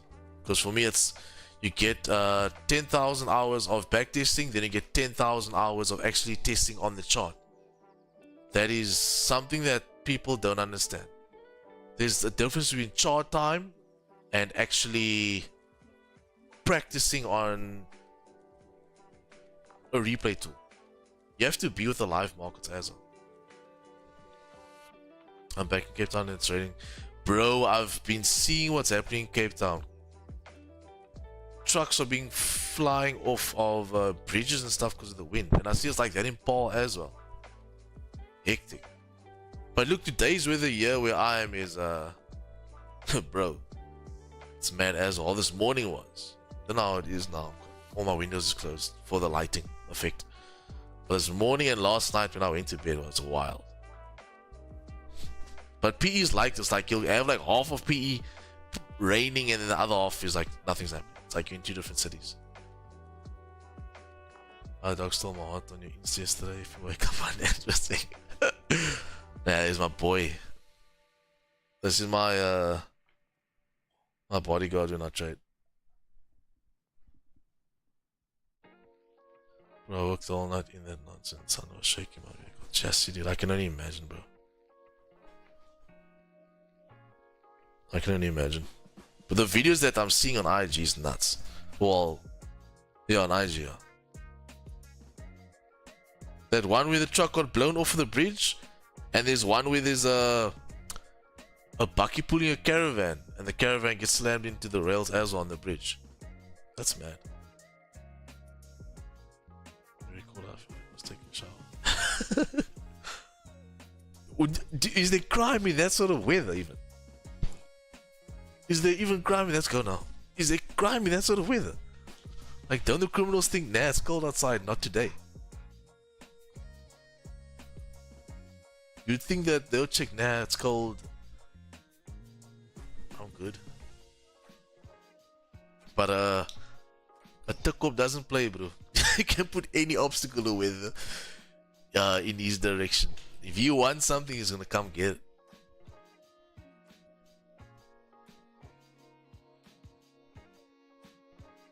Okay, 15 close in 4 minutes.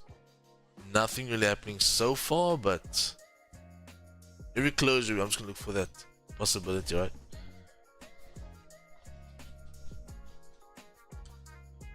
Bro, we see the most crime in the way people can't. Yeah, oh, hectic. Oh, hectic. I didn't even think of it like that. So you should actually be more alert in that time because of there being so much noise that you can't even hear them. Gee whiz, that's crazy. And you would think that obviously if they have dogs, maybe the dogs is inside or whatever. No fingerprint DNA due to rain. What? That's crazy.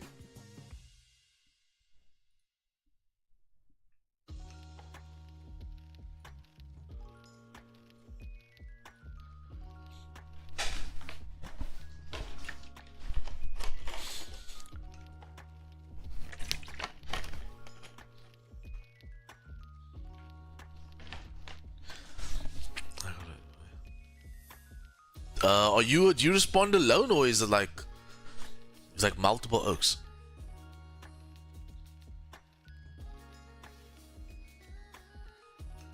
Yeah, also that. I mean, you cozy under a blanket or in bed or whatever. You don't smart to go outside to look what's that noise.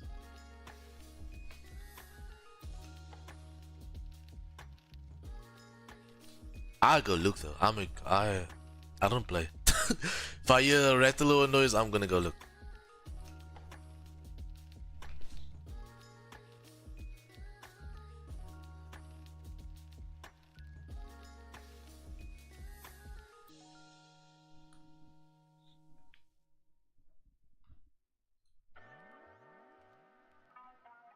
We're creeping on the areas. Creeping on the areas.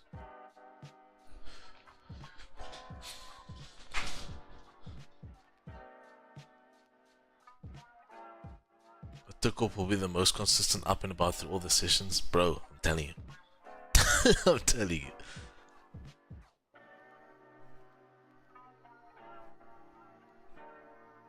Oh, hectic.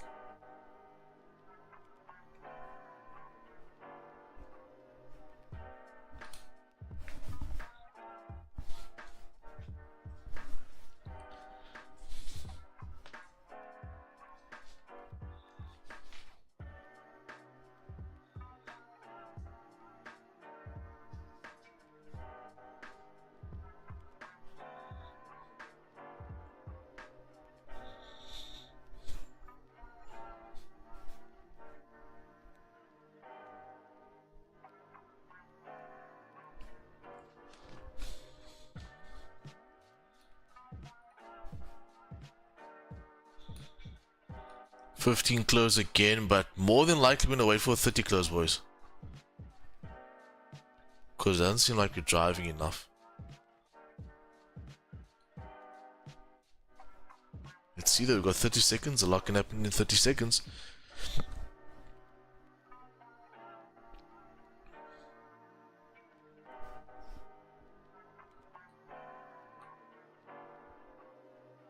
Like I said, a lot can happen in 30 seconds.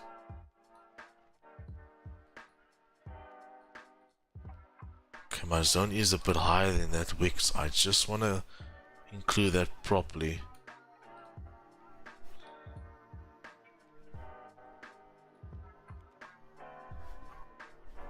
That's at 15 close, right?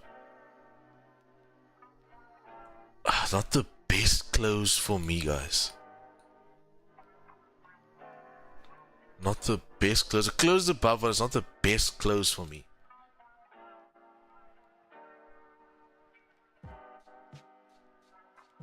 If I take positions, I'm gonna pop it there. This will be where I'll be taking my longs, boys.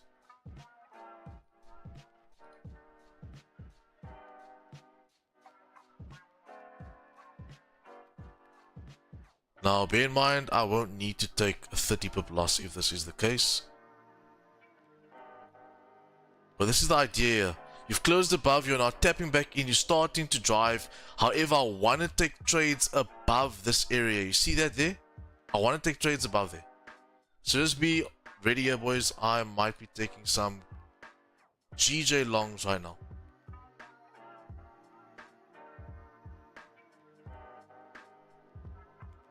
This will be a manual execution for me.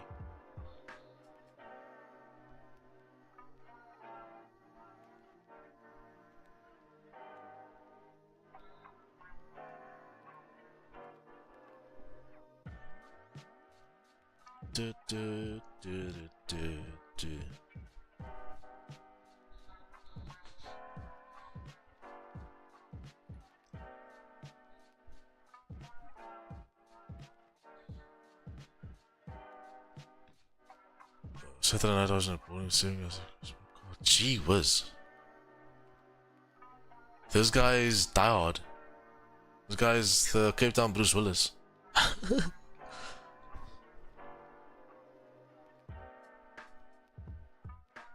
Cape Town Bruce Willie. Candlesticks on the 30 make it higher, making higher highs and higher lows. I like that as well. Yeah, boys, I'm looking for long positions at 191866. Is that the price? 191866, yeah. That's why I'm looking for long opportunities. I've got my 15 closure above. This is price tapping into the level, and I will look for longs above there. Whatever it does now, it can do. It's fine.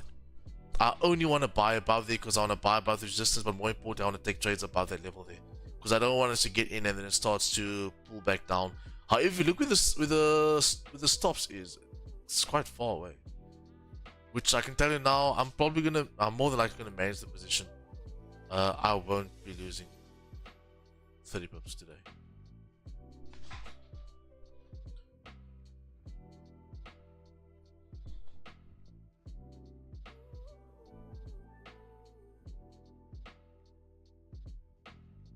Gold also just pretty much stuck in that area.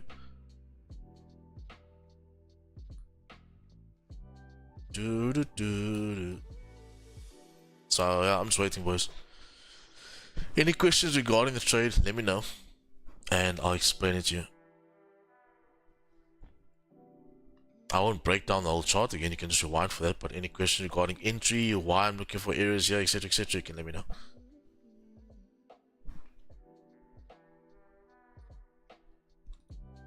You've got that 5-minute support that I've been speaking about. That is very nice to see. So for me, here's a point of management right there. Because understanding that if price comes to engulf and break those lows, I wouldn't want to be in the trade if I was in the trade prior. So right now, I can come then grab liquidity. I'm not phased. But when I'm in the trade, it's going to be breaking those highs. Which means that when I get in, price shouldn't come back down even till there. Now, it can do that, but it shouldn't. So the point of management will be below that candle there because it will be about 30-minute low. And that will be, the point of management will be about 17 pips. I'll more than likely close half the position at 17. If it comes and tags him in and then breaks its own low and the previous low, then I'll close off half. Might even close off full, but if I do take the position, that will be the idea there. So what happens now, it's totally fine. Can do whatever it needs to, but when I'm in the trade, yeah. Let me just put this here. Because I know how people get not in trade yet.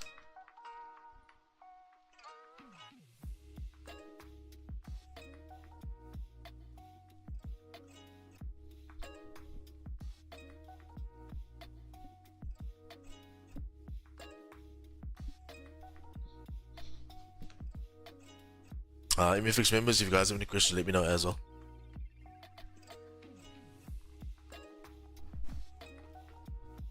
But this is the idea. This is what I wait on now. It's 20 past 10. Stream. I think I'll stream to like 11:30 today. If I'm still waiting for the position.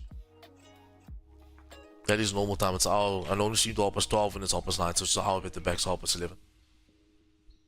Which is like I personally love when daylight savings time is like this, because then obviously I can get an earlier start to the day, which means like end of early, which I have then a longer period of time to do whatever else I need to in the day. So by 11, I'm done.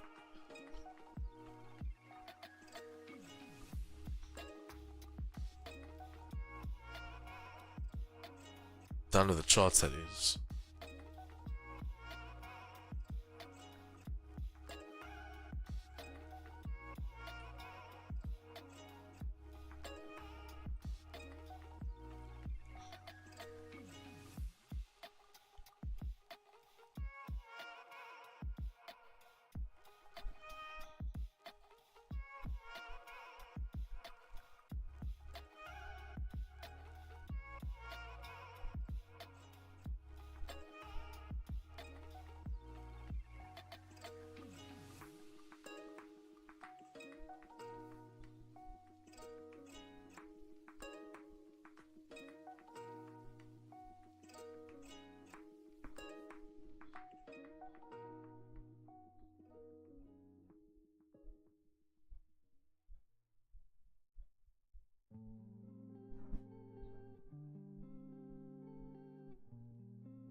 Gee whiz.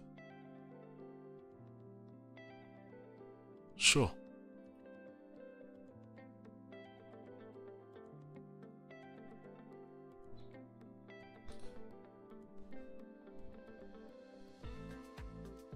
Du, du, du.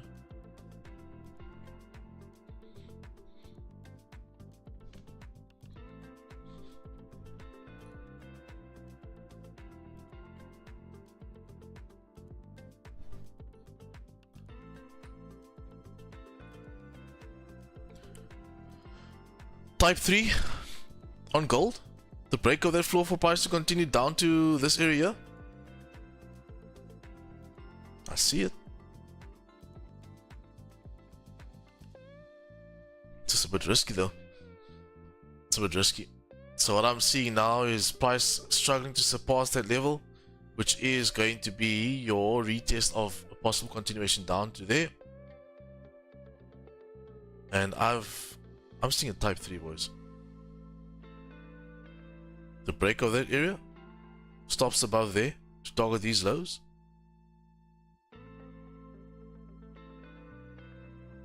Is against my structure, but it makes a lot of technical sense right now. Yeah, you have your 5-minute floor, the break of that floor. Price should then short down. Where would my stop? Oh, you see my stops, that's a problem. So that's the current issue with gold. That's why it's a bit tougher for me to take type 3s and things, because your stop loss is so large because of the price areas that price now has. You with me? So that's the difficulty that you are facing with gold. GJ also not really setting up yet. So still seeing if she can pop up, and then I will take these buys there, but if not, it's totally fine. Like, I just want to take the position. But now this 15-minute break in the previous, I don't want to take it yet. I definitely don't want to take the position yet.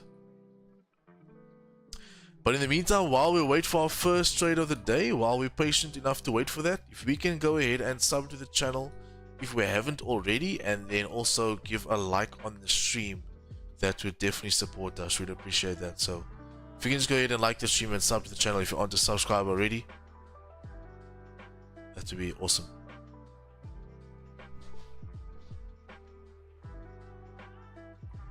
And then Thursday giveaway. Stay tuned for that.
$40 viewers, boys. Let's run up those likes. Let's run up those likes.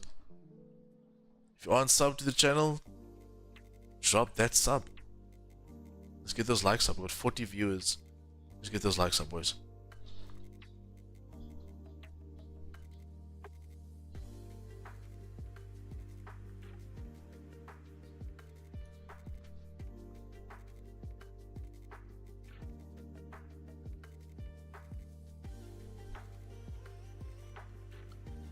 Gold rejecting this area quite hard, guys. I see a type 3 happening. I see it. I see the type 3. Do you guys see the type 3? I see the type 3.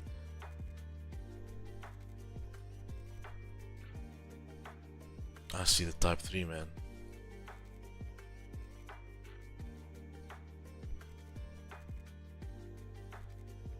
Because if this was going to go up, it should not have came to make a low Grab liquidity. Now re-breaking that low again. I see the type 3 as just that stop loss. But there's just no stop loss for it. At the moment, there's just no stop loss for it.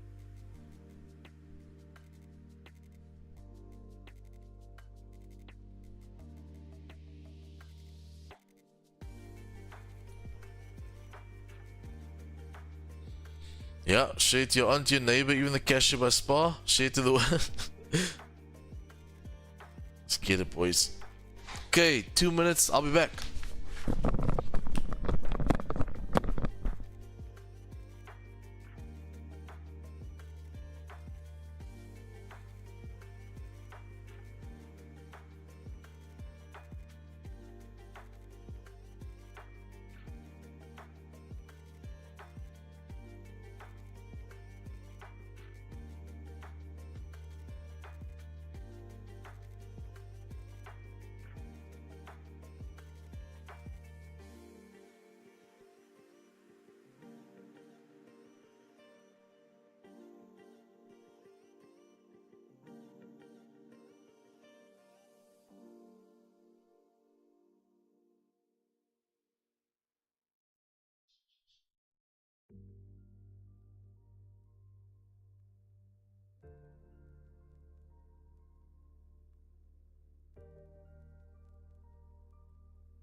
$15 close, $30 close. Why can I not take type 3s? It could drop, nah?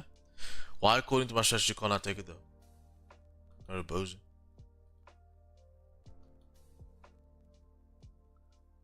So, boys, it could obviously drop. This is the idea that I have, that price can reject that area, close below, and start to drive. I just don't like that bozo closure within the liquidity zone, which could be a sign of rejection for me. So, no trade for me, boys. So far today, no stream. Oh, no trade on stream. Totally fine that we can see. So we're just not having the. It's not having the legs, man. It's not having it. No confirmations. Nothing. The type 3 idea that I had, I can't take it because of the Mariposa close with liquidity, which means they could reject and come back up. It could do so. And on GJ, we're just stuck in the range, boys. Just stuck in the range. Stuck in the mud, stuck in the range.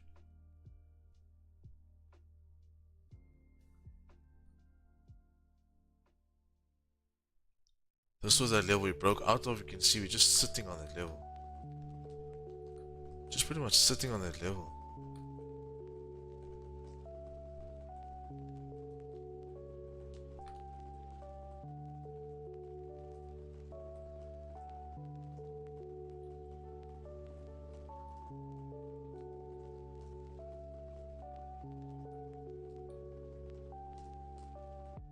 We have rejected multiple times off this level, so more than likely it's going to long back up.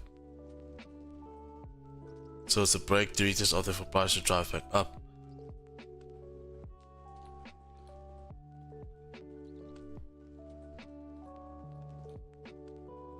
just don't have confirmations yet.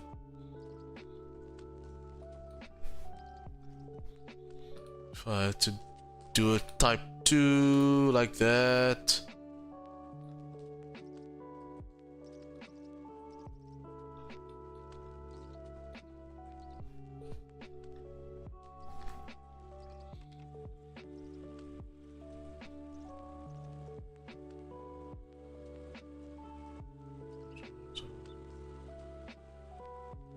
I'm glad, Mark.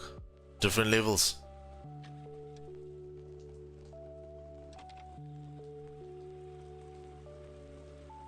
In May it will be 1 year, 2 years. Okay.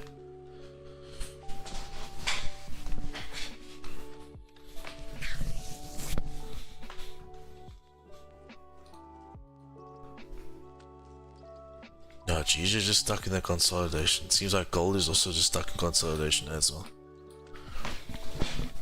So today might be a no trade day for me.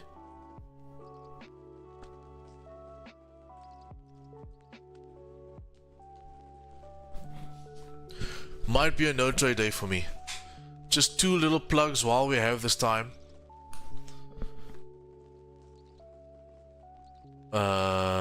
Where is this thing?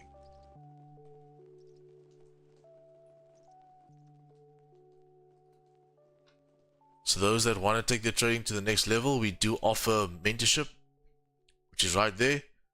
This is the current broker that I'm using, and this is the business Instagram account. So you guys can be up to date with everything we do daily. Okay.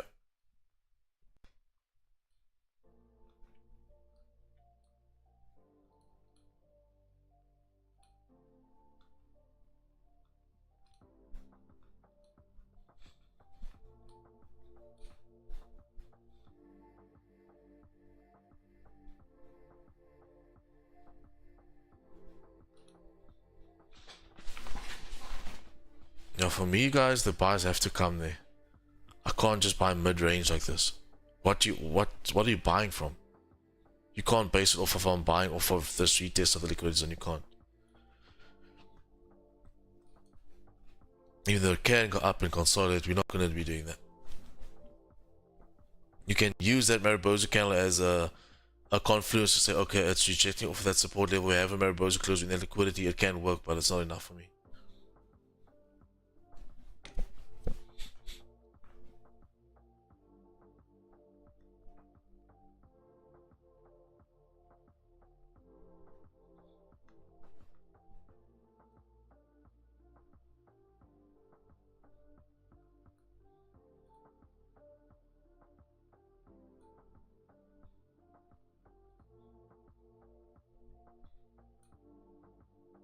This was that move we caught on US30, that longs. The beauty L to A on the left hand side. That was pretty cool, eh? Ethereum? Ethereum with that moves? Ethereum on the recovery?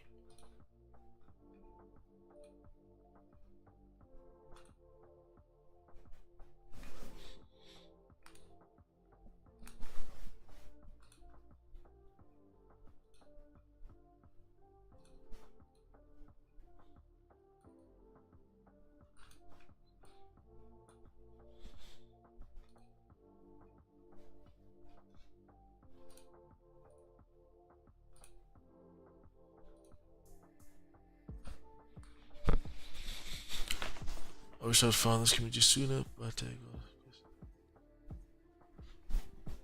for sure, Mark, and for sure, Jordan.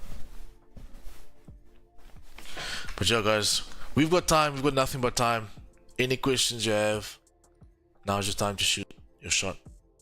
Ask away. There's nothing happening in the charts right now. We have our ears. We know what we want to do, but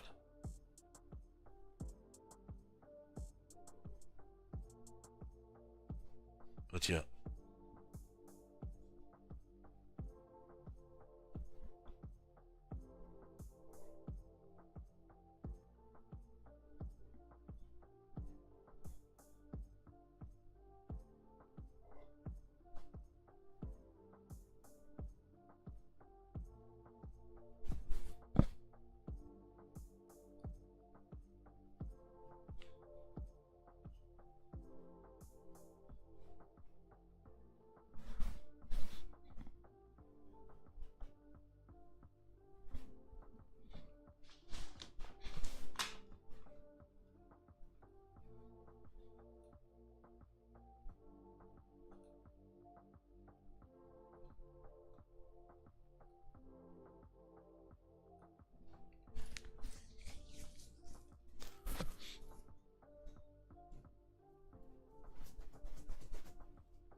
What's the time? I got 5 minutes till 15 close. I want to see how this 15 is going to close.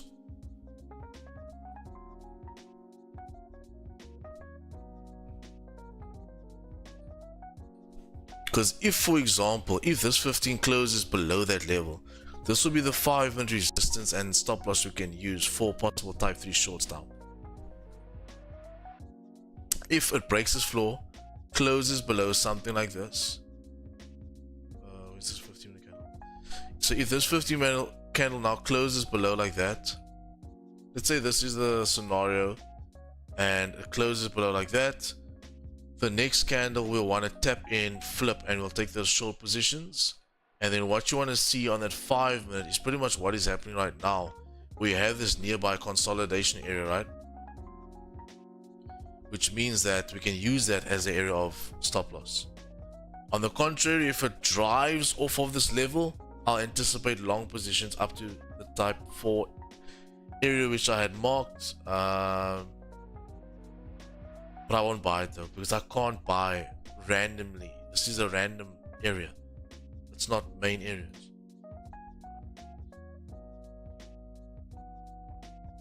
So at the moment, I'm just a bit more for the sells right now regarding the setup, because I can get shorts here. 23 and then 55. There's 55. Let's say to the bottom here. Let's say 30 pips. Let's say 30 pips, okay?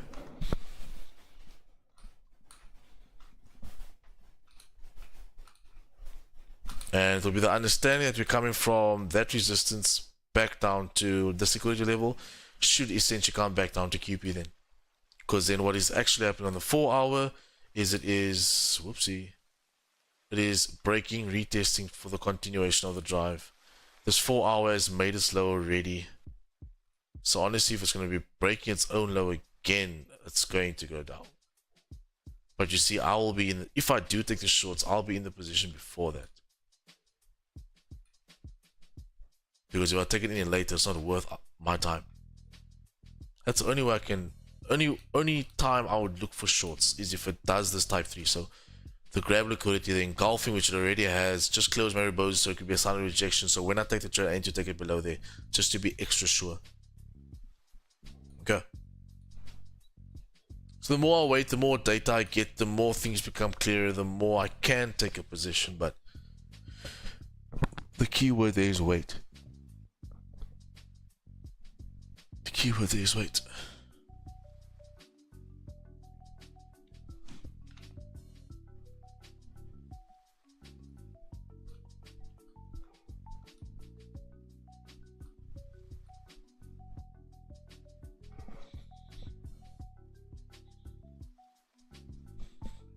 Got let's say 2 minutes till closure, 2 minutes 10 seconds. Is it 2 minutes till closure?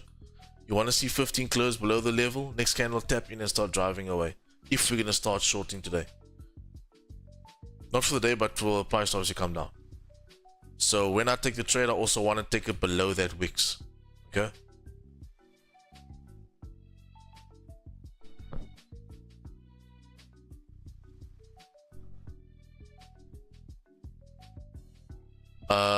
It's not, because the majority area is here. So my zone isn't grabbing all that wicks because the majority area is here right now. You see that? So I'm just marking the wicks in. Look, whether I have the zone there or with the majority areas, it doesn't really matter, because I still want to take the trade below the level.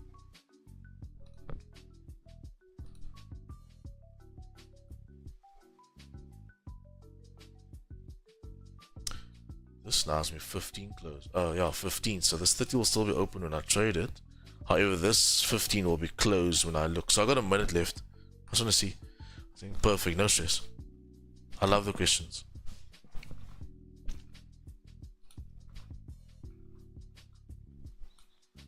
So if I look to short, guys, it's going to be like this.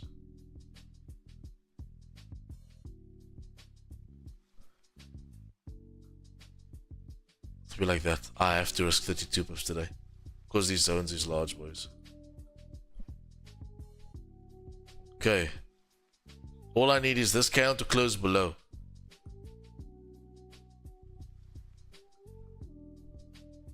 QP to close below. Next count to tap in, and as it breaks lows, I'm executing.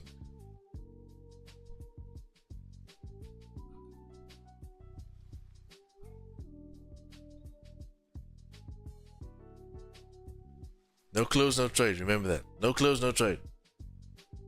3 seconds. Doesn't look like I'm getting a close. No close. No trade. Cole doesn't want us to make money today? Doesn't want to give a move? But yeah, like I said, my strategy has been formulated in a way that when I don't get trades or when it doesn't meet my requirements, it saves my ass as well.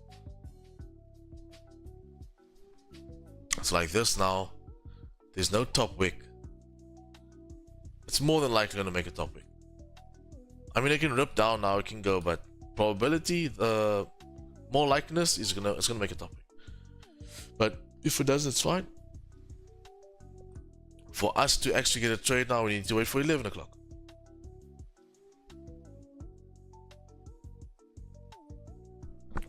It's just sideways today, boys.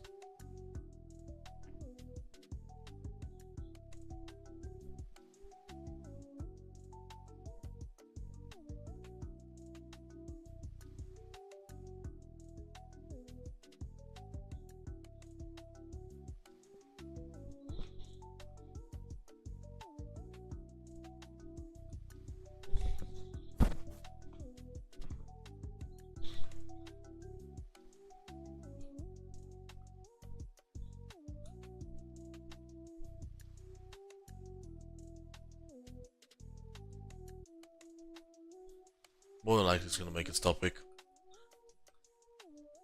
And that for me, if it starts rejecting here, makes top wick, breaks those highs, sayonara. It should then drive to these highs. It's just that it's in consolidation, so I'm not going to try and grab everything. I'm going to grab the most simple, higher probability move. Today's one of those days where it's lack of momentum. Big part of that is because of lack of fundamentals that have been released today. That's post NFP as well. That's not an excuse for traders, but, well, it shouldn't be an excuse for traders, but you need to be aware of it, right?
Volume, no volume. I think London will raise to an in one and bring more directional volume. Possibly. We might get a range to New York. Possibly, definitely. Could happen.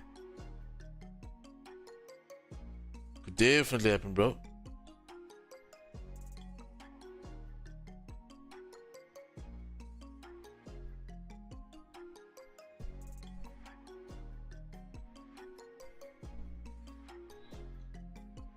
Gold pressing?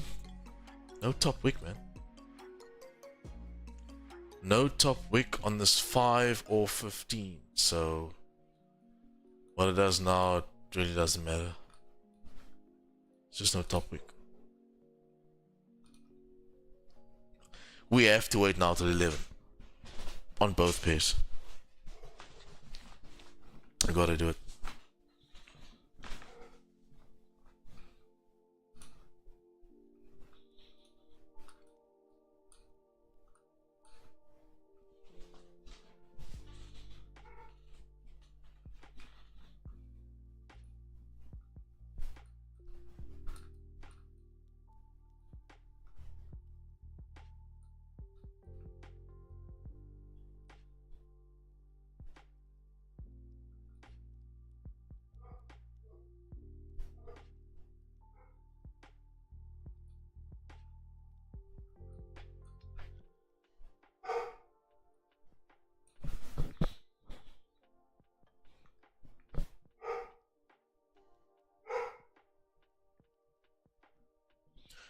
I'm gonna just be a spectator.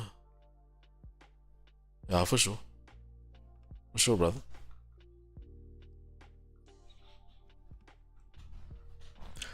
Lastly, did I trade on my birthday? I can't remember. I don't think no, I did. Did I? I might have. I can't remember if I traded on my birthday last year.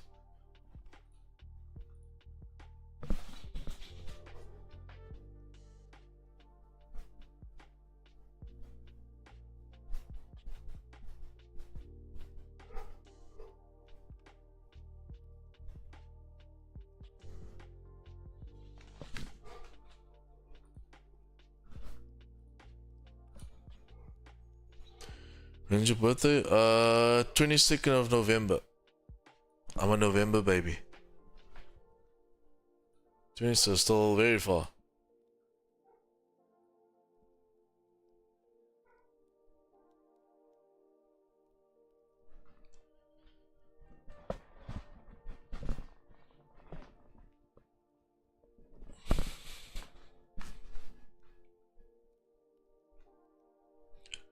$15 now breaking its high after rejecting this area.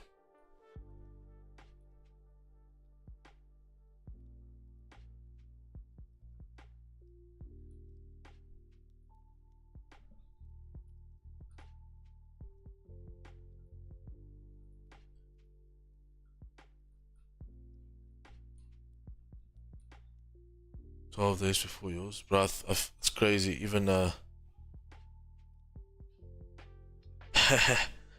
even Jason's birthday is also directly after mine, and then it's his brother's birthday as well. So we always spend our birthdays together because it's literally 24 hours apart.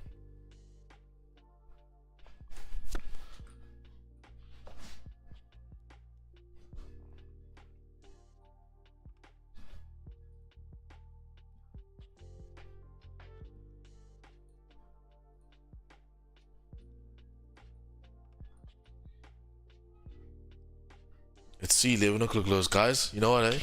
If we're not gonna get it set up by 11, I think I'm gonna call it a session. We can clearly see we are just ranging, we are stuck.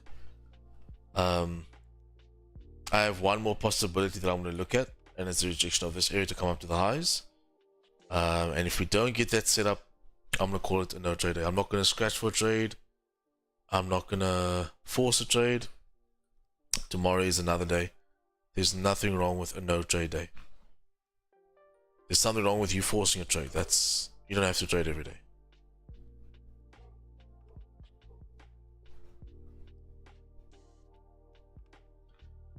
Mine, my girlfriend, my mom and auntie and brother-in-law all in the month. Yo. So April's an expensive month for you. That was my klomp presents.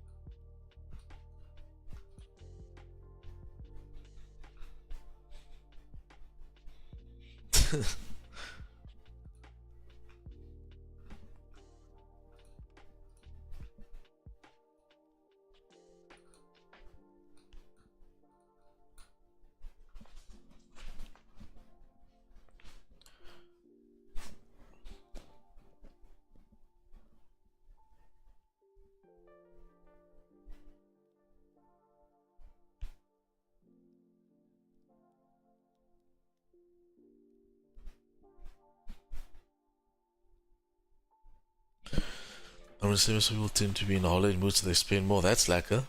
Hopefully it's not close to Christmas, because then your birthday present might be a Christmas present as well.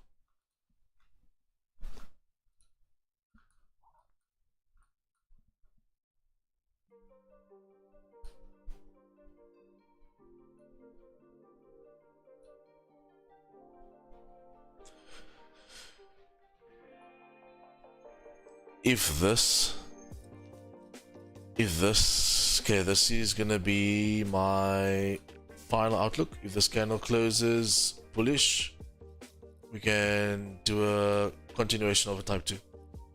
If not, I'm calling it a session.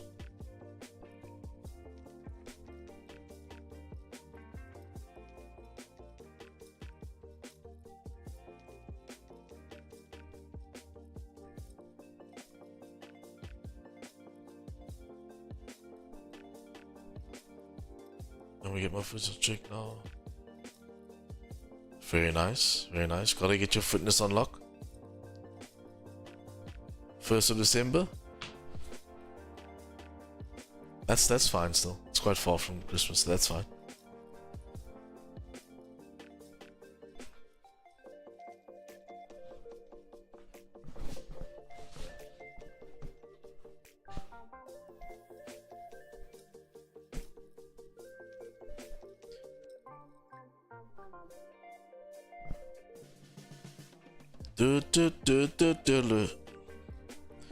So there's what's gonna happen. 11 o'clock, it's Wordle time.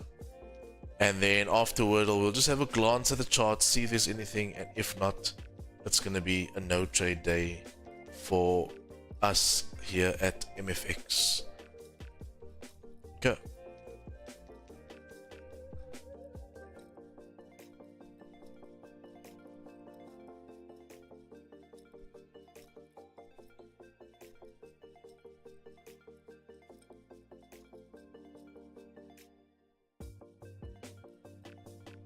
Let's get this ready. Gotta do a Wordle. Clear our minds after nothing was happening.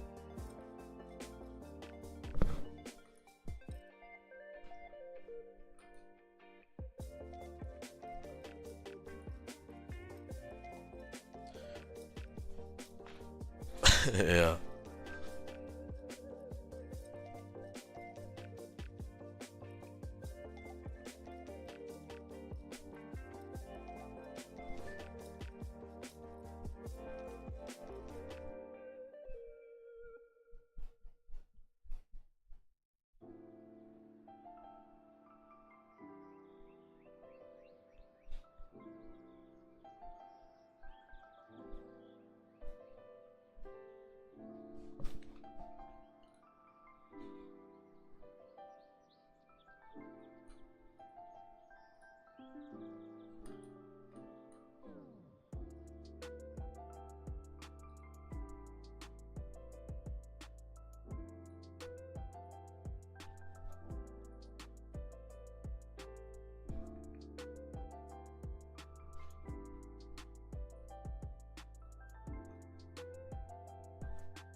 Two minutes till closure.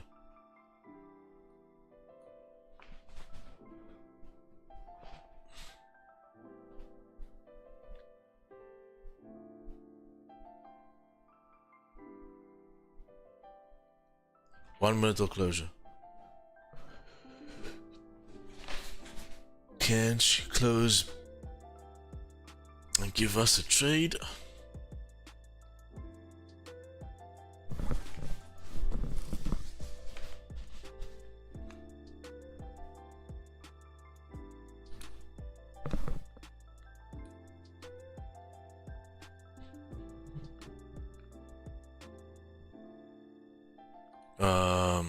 I'll assess that when I take the position. I don't think so though. Nah, it won't be. It'll be 30 pips. Guys, you need to understand now that the markets, the price areas on gold is big. It's larger. You're gonna have to at least give it like a pip or two extra. It's larger zones. These zones are huge now. 15 closure, that's also a 30 closure. No top wick on that 15. 30 printed top though. The flip of this 30.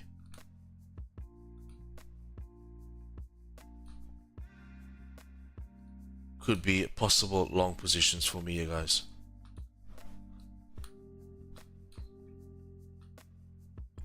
That's what I want my stop to be. So that's what I'm going to do it. 32 pips, I'm going to have to do it, boys. I have to do it. Because the thing is, if I go any tighter, I might get stopped out before the move. So I'm targeting 40 and 134 pips from this area. So what I want to do is I want to do the flip of this 30. Now, because of the no topic on the 15, this is why we're pulling back. So we want to see price pull back, a little bit higher.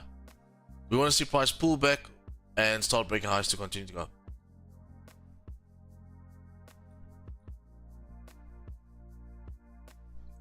This is just the condition we're in, and we have to adapt to it as traders.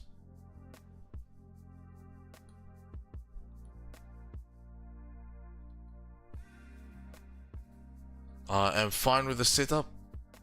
It is high risk, obviously, because it's in an aggressive area.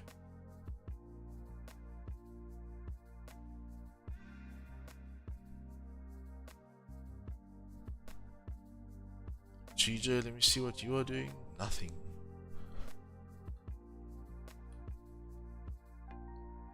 Nothing yet on GJ, boys. It's literally stuck in consolidation. If gold is going to break these lows, then I won't take the position, and then I'm done for today. So let me just pop this again, because people's going to think I'm in it.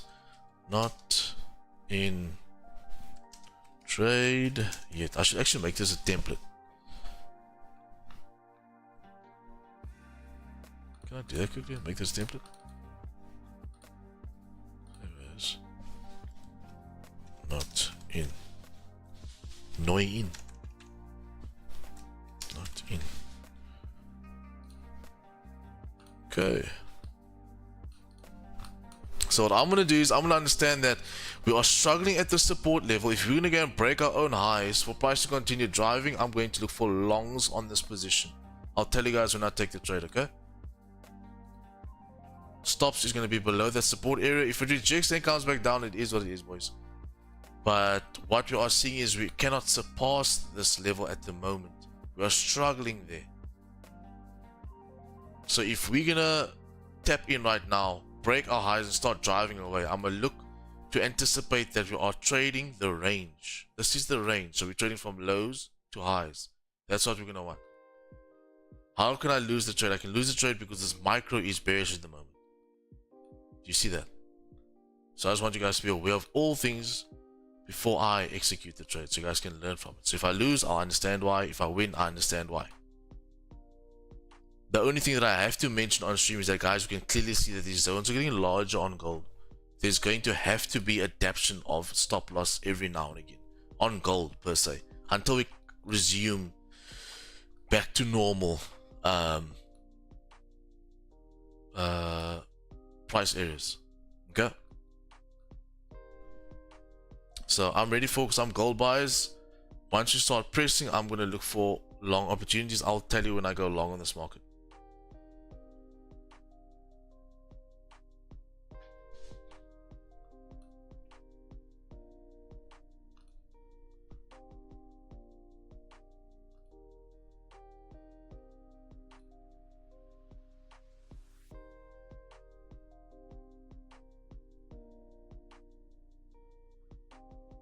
Okay, I'm going to play it here. I'm going to take the trade a little bit later because I wanted to clear that zone. So I'm going to take the trade slightly later. I just don't want this body to act as a resistance. Can you see that to the left? Yeah. Patience, patience. And just understanding, boys and girls. What's the biggest win trade you took this year? Money-wise or pips-wise? Let's work with pips, but I'll do that after the position. Now we got to lock it in, boys. Let's get in. Well, I've got in over there. Entry on that was right there. And my stop is down here for 32 pips. And TP1 will be the normal. I want this body. What is that body? Wow, that body's 10. So I want the body as the first TP for me. Is that it? Okay, I'll extend it there. This is all what my first take profit, guys. Because I'm gonna understand that at that body I might see some sort of reaction. And then my TP2, I'm gonna run it up for 36, okay? Because that's the next liquidity zone. No. The wicks. 20 pips. Then the final TP is up there. All I'm doing is I'm trading the range. If you want to extend your TPs, you can go and do that for sure. But for me, all I want is this TP1, TP2, and final. So there's 36 pips of a range for me. TP1 at 10, TP2 at 20. My stop loss is down here for 32 pips. Okay. I'm understanding that we reject this area. This is my zone of consolidation. So I'm going to anticipate that from these lows we can drive up. If we don't, it's fine. It's totally fine. If price rejects off the body, it's totally fine. Because if it rejects off that area and breaks these lows, i.e. hitting stop loss, it's more than likely to drop all the way back down. Okay? However, where price is right now and we're struggling to break these lows with a type 2 sort of setup, I'm fine with the longs. I'm actually happy with the longs. So all I want to see is that from this liquidity now we're starting to push, get momentum and start to drive. On a technical front, it would be best to have my stop loss there, but I don't want to risk 37 pips. I haven't accounted for that sort of risk plan yet. So I have to do at least 32 pips on this position. And that is the trade that I'm currently in right now. So I can delete that because I'm in that trade right now. Now I sit back, I relax, and I enjoy the show. So one of two things happening here, boys. It's either TP's hit or stop loss hit. It's not rocket science. It's simple as that.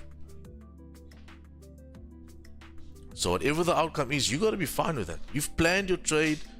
You've read the market. You've adapted to everything as best as you could. So whatever the outcome is, it's fine. Okay? With stop loss also, I have to adapt. This is something you need to understand as a trader. And this is something that can't be taught in a course. Market adaptation. These ranges are huge right now on gold. For the past month, it's been huge.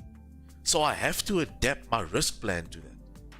I can't be adamant about 30 pips if the technical side of things isn't giving that to me anymore. You understand? So if it may mean that for the rest of the year I have to now start adapting to the market and giving the market 35 pips of a stop loss, then that's what I gotta do. That's what I gotta do. You have to adapt to these markets. Perfect example, in 2020 when the strategy was developed, or 2019, 2020 when the strategy was in develop mode, I would say. And I was adapting and adapting. About 3 years ago, from 10 pips, we had to change it to 30. Because for a solid 2 years, the markets wasn't moving that large. So it was moving large, but it was fine that the stop loss was 10 pips. It was fine. Now, if I were to have a 10 pip stop loss on the market right now, it would be impossible for me to get moves. It wouldn't work. Can you imagine 10 pips on that? Which means that price can come down, grab liquidity and go back up, and I'll be stopped out before the move. Because technically, price can tap into this level and then drive, because that is where liquidity lies. Even where my stop loss is, it's still quite risky for me to have it there because it can tap into that zone and then continue driving. You understand what I'm saying? But I'm sticking to the risk management plan because we are still now in phases of having to adapt now. If this, let's say this is the change in market, and market now comes to a point where these moves are this large. Like the norm is now to move, let's say 30 pips a shot. 20 pips is easier shot. You understand what I'm saying? Let's say that is the adaptation we need to do. Then I'm going to have to adapt to a slightly bigger stop loss of, let's say, 35. So all in all right now, if price is going to push from these lows, more than likely it should tap at least my TP2 actually. I should actually get 20 pips out of this move. So that's what I'm going to aim to do today. So once I get to TP1, I'm going to go break even. However, the position I think I'm only going to secure after TP1. So this is something I'm going to monitor as we start to drive right now, because I want to see price actually possibly moving more.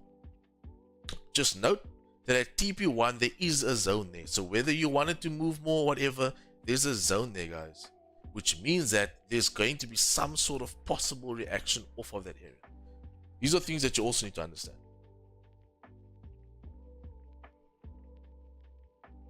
So Yeah, now's the patience card has to be played once again.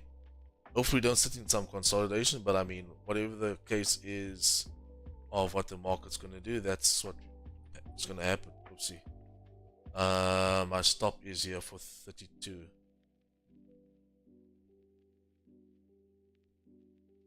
So there's a possibility we could come down, grab liquidity, and then drive. Hopefully, we don't get tagged out before the drive. But right now, we just got to be patient and wait. We've got our confirmations. We have the support holding over there. We have price coming to grab liquidity. We've done it already. There should actually be no reason for price to come back down. But if it's going to do that, that's fine. And then once we start to re-break those highs in the 15, price should drive. The only thing that we need to understand right now is that where markets is right now regarding stop loss, etc., it's tough because our zones is becoming larger. So where I would really like my stop losses to be there, I just don't. I haven't accounted for 37 pips yet on my risk plan. So if that's the case and price does tap into, let's say, this area and then starts driving, that isn't something that I will then have to adapt to as well. So you see, this is the transparency life of a trader. You also have to adapt as markets change. Different things are happening in the world right now. Different economic variables is happening. So we have to adapt to these things. You with me? So these are things that we gotta understand, boys. Might get stopped here. Let's see. But if I get stopped out, I want us just to stay because I want to just see what actually happens. Which is very important for me because if it is that it taps stop and then drives up, that is going to be an indication that I need to possibly adapt to. Well, I need not immediately, but I need to start thinking about a possible adaptation of my risk plan because you can clearly see these moves are large. I mean, let's not look at the NFP, but let's just look at like a random consolidation candle on the chart right now. That's 40 pips. That's ridiculous. It's crazy, right? And like I said, this is something you're not going to find in a course. So for things like this, unless you enjoy figuring things out on your own, but for things like this, you got to have a mentor. You got to have someone that's guiding you because this is what you need to adapt, bro. I don't know how to explain it any better. Because look at this. Let's say it now drives and hits our TPs. Look where it had to come and grab liquidity. Look how large a liquidity grab had to have been. You understand? So for those people that want to risk 10 pips, you're out of the position. You've lost the trade already. So let's say it does now go up. What then? What do you do then? Do you blame the market? Do you blame yourself? What do you do? You can't do either of those. You need to understand that this is the market conditions that's happening right now. I need to adapt to it. It's as simple as that. You can't blame anybody. You have to be accountable for it. And this is going to happen if you're going to be doing trading full time. This is going to happen for the rest of your life. Because trading in 2029 is not going to be the same as trading 2024. I can tell you that now. Because trading now, 2024, is not the same as trading when I started 2017. I can tell you that now. Market conditions have changed. So the strategy won't change. The execution style won't change. What will change is your market adaptation. So you will adjust your risk plan. And that is normal as a trader.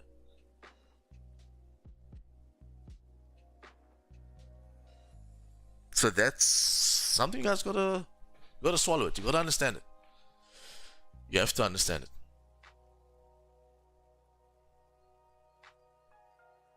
So right now, we've came and grabbed liquidity, boys. All we want to see is price break the highs and continue driving. If it sinks, it is what it is. But in my understanding, we've grabbed the liquidity. So a slight tap back and a drive is essentially what I want to see now. No top wick on this 15, or little to no top wick.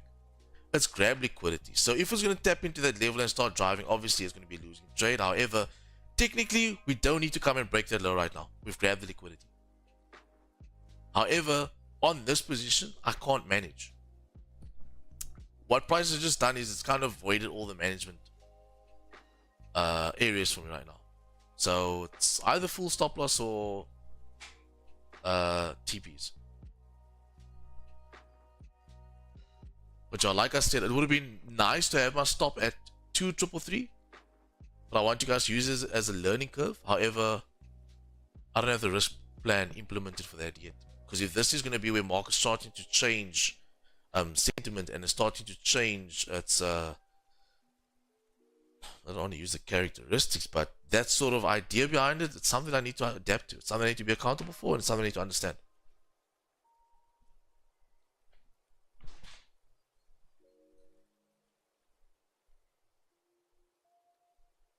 But as of right now, I gotta sit tight, man. I gotta hold what I have open. Nobody should be worried or whatever. It's normal. But just even for me personally, this is going to be a big lesson to see what is price doing regarding its moves. Reason being, we need to then adapt, possibly. So obviously, if what happens once, you don't immediately adapt. It needs to happen consistently. So that's something I need to assess.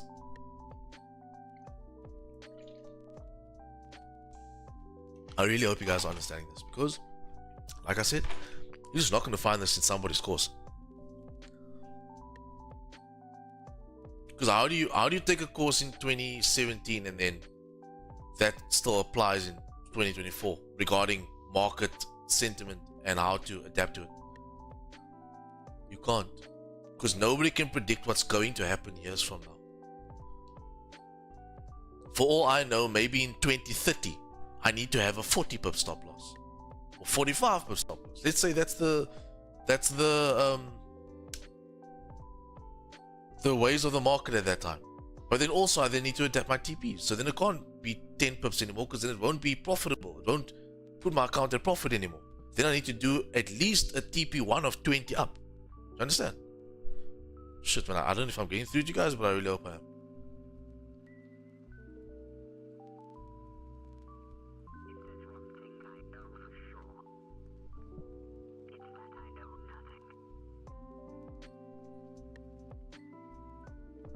So yeah, boys, it's just gotta be patient right now. We've came to grab liquidity. Price should technically drive off the level if it's going to. But I can't do anything at the moment. We have to leave the trade open and see what is going to be the outcome, right?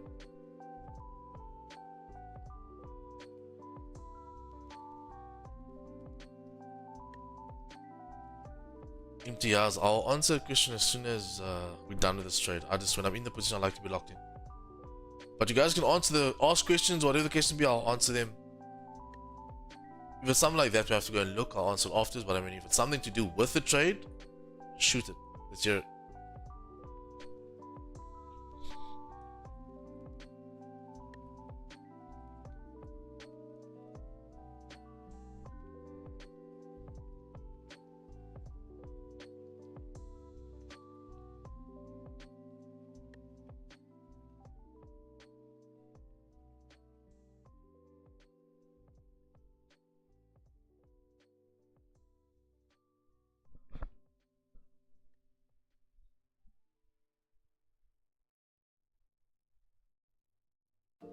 It's proper cold today, like my hands is actually frozen.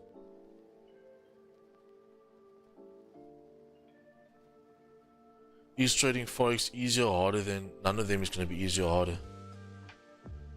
It's understanding the market structure of financial markets itself. Because right now I'm trading a commodity. This is gold. However, I'm trading it as a currency. So I'm trading gold against the dollar. For me, Forex is cheaper, guys. That's one thing I know. Forex is a cheaper thing to trade. It's cheaper than trading futures or commodities. It's cheaper. Now, is it easier? I don't think that's a question that I can really answer by saying yes, it's easier. It's more so if you understand from financial markets, I can apply to everything. So the same way I trade GJ, which is a currency, I can trade commodity, which is gold right now. Same thing. I just prefer trading Forex. It's just more consistent for me. Now, for some people, it'll be different, and that's fine. Forex is also just a thing I focused on from the get-go. I looked at indices. I mean, we took an industry trade on Friday, got 280 pips on US30. But for me, I don't know. I just prefer GJ and gold, and that's currency. Gold, I trade in a currency style, so gold against the dollar. See, I wouldn't say easier or harder. I wouldn't say it's either of that. I don't think anything in life is difficult. It's just your understanding of what you're trying to learn.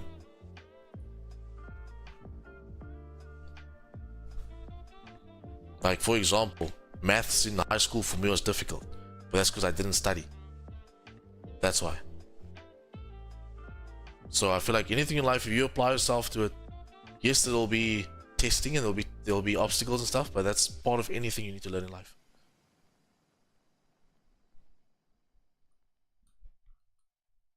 For me, because I've spent so much time in understanding this and dedicating myself to the charts, trading for me, it is easy. Now, when you say easy, it doesn't mean you're going to win the whole time. It's just you can understand and depict the markets easier. Yeah, it's just, I just feel like it's like with anything, man. The more you do something, it's just going to be easier for you.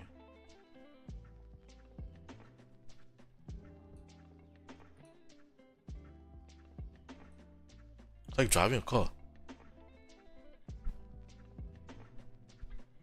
Or riding a bicycle or whatever. What broker do I use? Check the link in my description.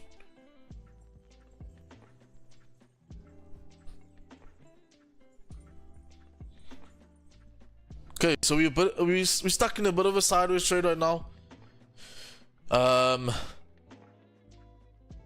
Nothing really happening. I anticipate that from these lows we should drive, which is still okay 100%. It's just it is taking a little bit longer, which is fine. Totally fine, right? US30's trade last week Friday was 4 hours, bro.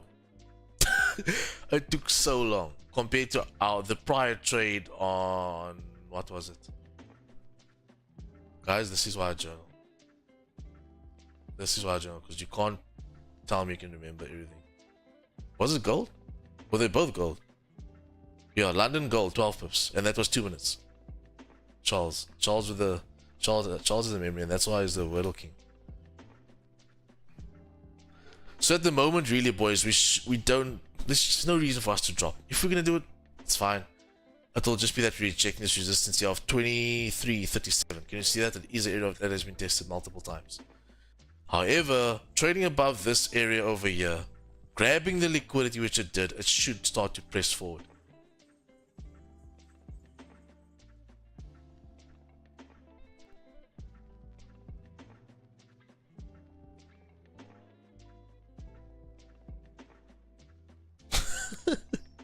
Charles used to be studying. Alright.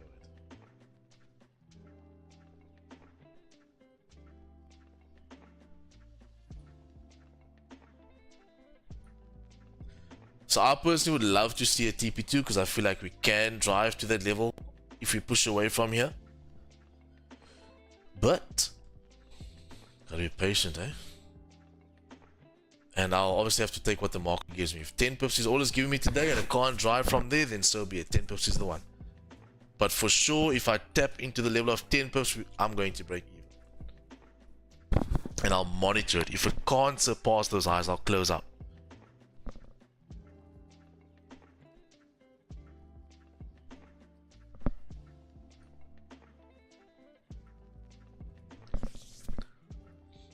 So what GJ is doing from that level is what I want gold to do, because clearly we are in consolidation, and if it's not going to move, it's just going to range in between levels, right? And the levels is there. That's the levels: low to high, high to low. So that's the idea behind it.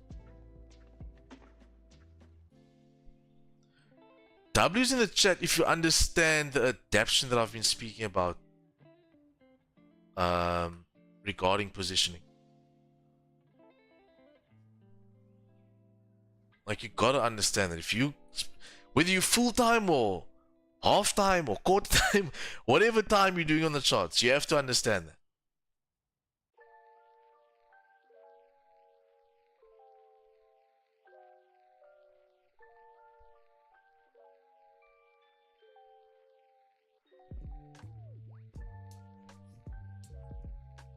Cool, 100%. Good to see you guys understand what I'm talking about.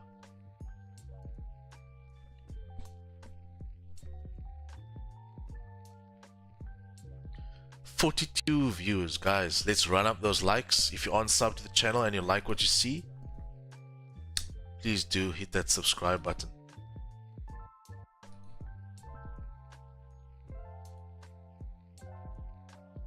Let's run up those likes, boys. Let's get those subs up as well. Road to 500 subs. Road to 500 subs. Let's get there. Giveaway this Thursday and major giveaway on Friday on 500 subs.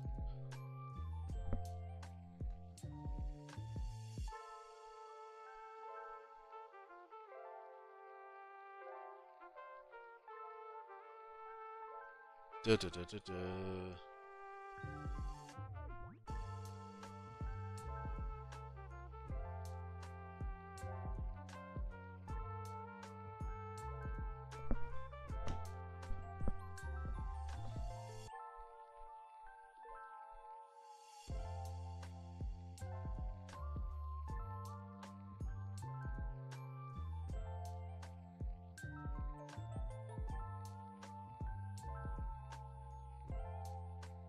See, like this price made a low, then broke highs, now breaking its own low again. It technically shouldn't do that, boys. Technically it should not do that.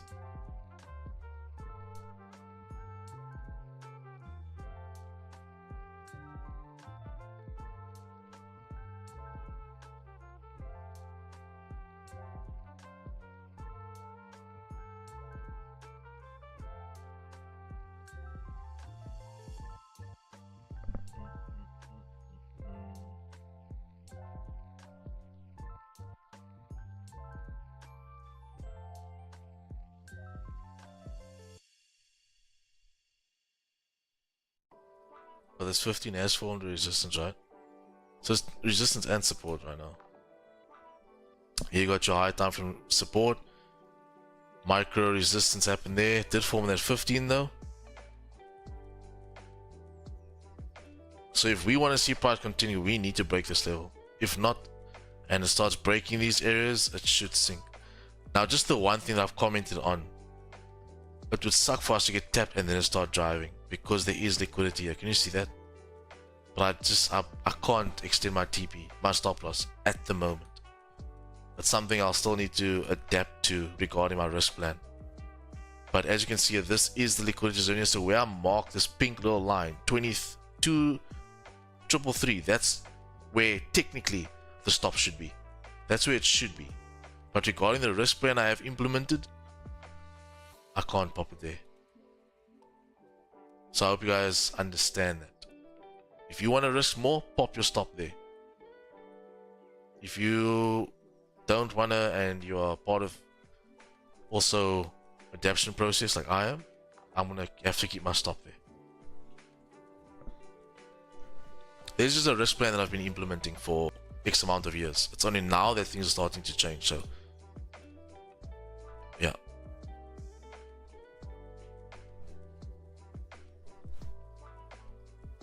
But you can see this price taps into this liquidity zone. It's not breaking through it yet, you know. So it should bounce off of the level. And that's why, like I said, any smaller stop loss than 30 wouldn't work on gold right now.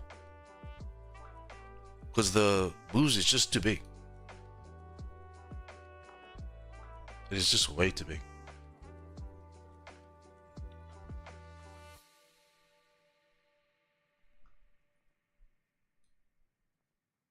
GJ with the fire. GJ just blitzed up.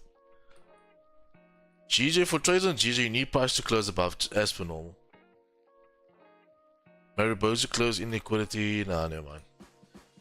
It's not looking good for that. Gold. See, gold opened up 30, but no bottom wick, which sucks. Because it's more than likely going to make the bottom wick. More than likely going to make the bottom wick, boys. So, if you understand correctly, you would have wanted to make that bottom wick first. Obviously, you can drive, but You wanted to make that bottom wick first before it starts to rip, because at any point it can come down to make that bottom wick. Understand? So these are all things I pay attention to when I'm trading. It's part of price action. So for me, if I'm gonna hit TP1, I'm gonna close 80%. Reason being, there is no bottom wick. So I'll go to break even at TP1 and close 80% if it triggers TP1 prior to it making its bottom wick. Because technically, it should have made the bottom wick first. Are you with me? Because now it can be grabbing liquidity to break the bottom wick to continue down. I won't close the trade out yet though. But I need you guys to understand what I'm talking about. These are all just little nuggets you can take home with you and feast on it later. So we are hovering. You see, like, also now breaking those previous highs. Technically price should have driven, but I can't be so sure about that yet because the candlestick anatomy is not there. There's no bottom wick. But my understanding would also be that it's grabbed liquidity so much. Does it need more liquidity to drive up? Does it really? I wouldn't think so. After grabbing liquidity 1, 2, 3, 4 times, how much more liquidity does it need? So like this, for example, entry wise, I wouldn't be able to take the trade, but I'm in the trade. So I'm gonna have to let it do what it needs to do. But I know it's gonna make a bottom wick. That's more than likely going to happen. If it doesn't, great. It's TP, great. But understanding what's happening, boys, it should make a bottom wick. Now, why do I look at these highs, lows, closures, bodies? It's because it forms the candlestick anatomy for me. There's just things I pay attention to regarding how the candle closes, how it opens, the length of the wick, etc., etc. All those things I pay attention to because every different thing tells a different story.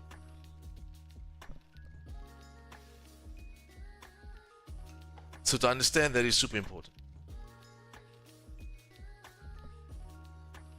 And that's why we keep the trading basic.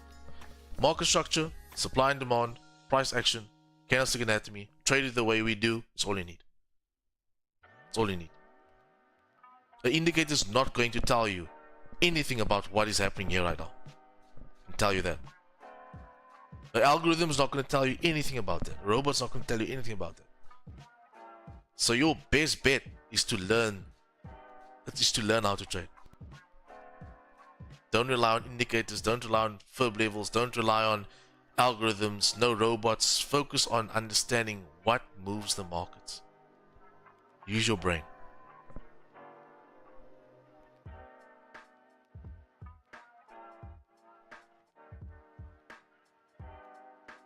I hope that everything I've said makes sense. And if you don't understand, watch this video, watch this stream again. Whether I win or lose the trade, just watch the stream again, because I promise you everything I said, that's very important. And these are things that took me years to understand in the market, because I had to find it out myself. Yeah, I'm telling you it for free. Literally for free, bro.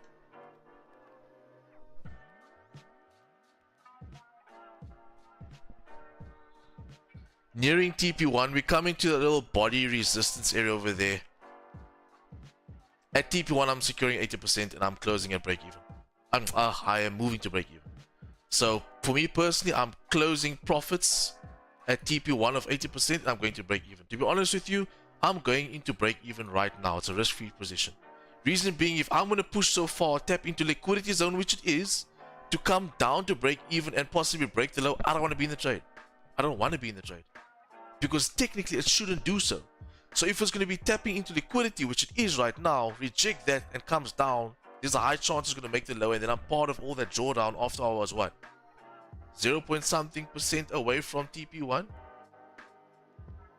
0.6% away from TP1? 0.4% away from TP1? That doesn't make technical sense to me. Do you understand that? So I'm at break even. It's a winning trade for me. It's just that I need to understand that there's liquidity right there. So I'm not going to be part of anything that goes south and I can see it in front of me. Okay. So I'm at break even with the position. Whatever happens now happens. I hope you guys understand that and understand everything. W's. Because now the 5 and also closing above the area, it should come down to drive. However, if it had a bottom wick, I would allow it to play out like that. But because there's no bottom wick, the risk is higher. There's a higher risk. There's a higher risk, sorry. So, once again, there's shit that won't be taught in a course. But with a mentor, you will go far.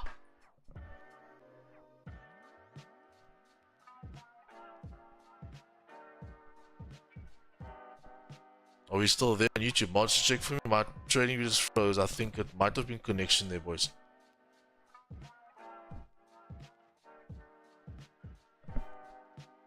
New to the channel, great approach of trading. Appreciate, brother. Still here? Okay, perfect. Yeah, it's got a slight little loss of connection. So that's me out at break even. So today is a break even trade for me. The trade pushed about 9.4 pips into profit. It wasn't enough for me to secure. I moved to break even because of the whole example I just gave to you guys now. So today's trade for me is a break even. That is a dub in my eyes because it was managed like a boss. I hope you guys understand that. Let's start updating. So today's trade was a break even. Drop a W in the chat if you understand everything I said. You see that? That's exactly what I was speaking about. No bottom wick. Price drives into a liquidity area, right? Why would you want to be in a possible position where it could break the low and create a bottom wick? Even if it comes back up, that's not the point. On a different day, a different thing could happen. It could break the low and sink. Why do you want to be 9.6 pips in profit, 0.4 pips away from hitting your TP for it to come down and come down to a drawdown? Does that make any sense to you? No, it doesn't. Well, I hope it doesn't, because it doesn't make any sense to me. And this is something I need you guys to understand. Also, be disciplined enough to not hold on to your trade so long that you won't even take a break even. No, break even is a win.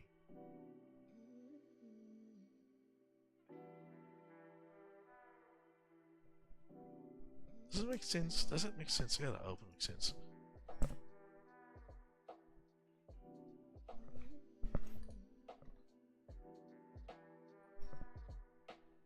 So, like this, for example, fucking perfect example. I'm gonna have to clip this. So this is brilliant shit.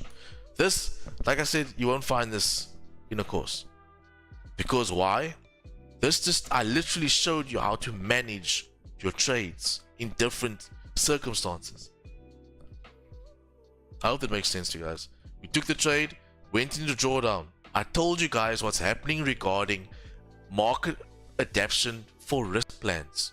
We're getting larger moves, larger stop losses might be required. We saw that today because technical stops need to be there. Okay? Went into drawdown, came back up, went into profit, chilled a bit, then made no bottom wick but drove to 9.4 pips profit. The question then would have been, Miles, why didn't you take profit? How was I supposed to know it was going to reject there? Nobody's going to know that. Nobody's going to know. So what do? You at least go to break even because there's no bottom wick. In your mind and understanding of the charts, you know there's going to make a bottom wick, right? However, you've already risked 30 pips of capital, right? You're in profits. You're 9.4 pips in profits. Why do you want to jeopardize the trade by trying to close off early quickly? Why? What can you then do? Go to break even. If you want to take 9 point something, that's fine. It's fine. But I want you guys to understand what I'm trying to say. You could have maybe closed off at 9.4 pips, but the thing is, if there's no bottom wick, what's stopping the price from continuing driving? Because understanding that point was that it made its bottom wick on the previous candle, grabbing the liquidity, price should have then driven so hard. You with me? I really hope you guys are grasping this. So then when it went into profits at about 7 pips already, I went to break even because my mind was telling me there's a zone coming up. If it's going to tap the zone with no bottom wick, it's more than likely going to drop. So it's one of two things. I go to break even, secure my risk, or I take profits at the 9 point something pips, which would have also been fine. But for me personally, understanding what could happen, we are trading from the lows, price should push to the highs. So why jeopardize the position that I'm already at break even on and just let the trade run. If I hit break even, it's fine. There's nothing wrong with break even, boys. It's a win. Understand?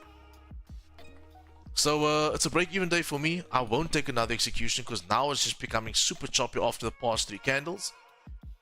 We pushed to about 9.4 profits. It wasn't enough for me personally because with markets now, and also I'm trying to understand that if markets is now starting to trade larger, I have to account for larger stop loss.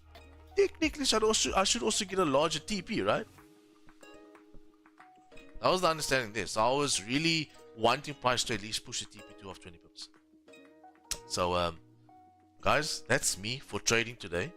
I hope you guys understood. I'm glad that most of you still stayed. I see a couple of people left, but that's the puppers and dippers. We're going to get them.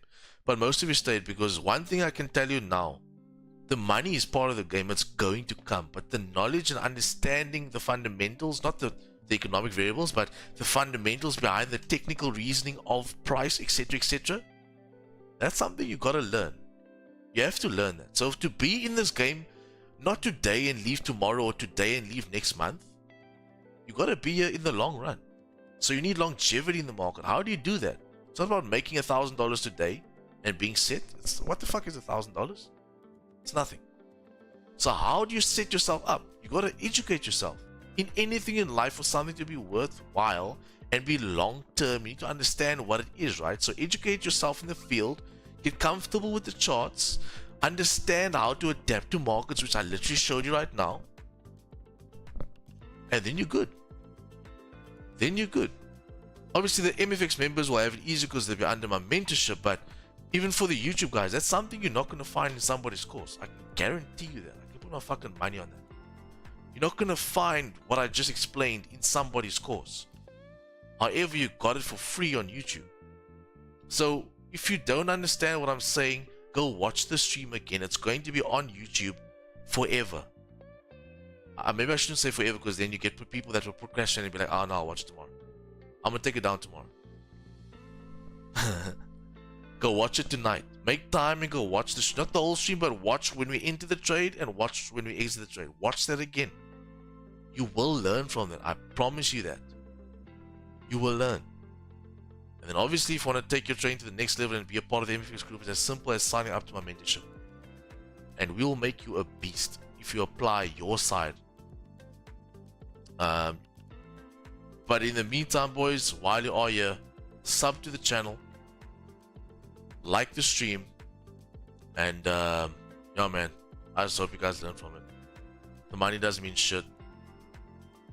The education, that's what I just try and get in you guys' head. So W for me. Might have been a break even, but it's a W in my eyes. So first break even for the month. 6th trade on stream, 5 wins, 1 break even. That's my 9th trade overall. I need to go ahead and actually journal that quickly, and I'll do that in front of you guys so you guys can see I'm as transparent as it can be.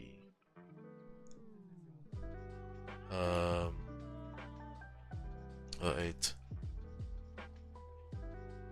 04 2024. So for me personally, it's 23 pips up for the day. I did take a trade as the stream started. London buys, well, just before, what was that 0835 closed, 0831 entered, so just as we went live.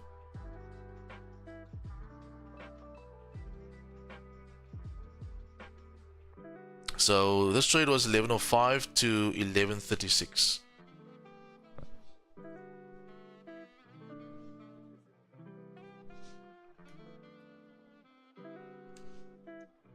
And that was no trades because it was break even, and it was a win based off of a type 3 rejection idea found on my 5-minute.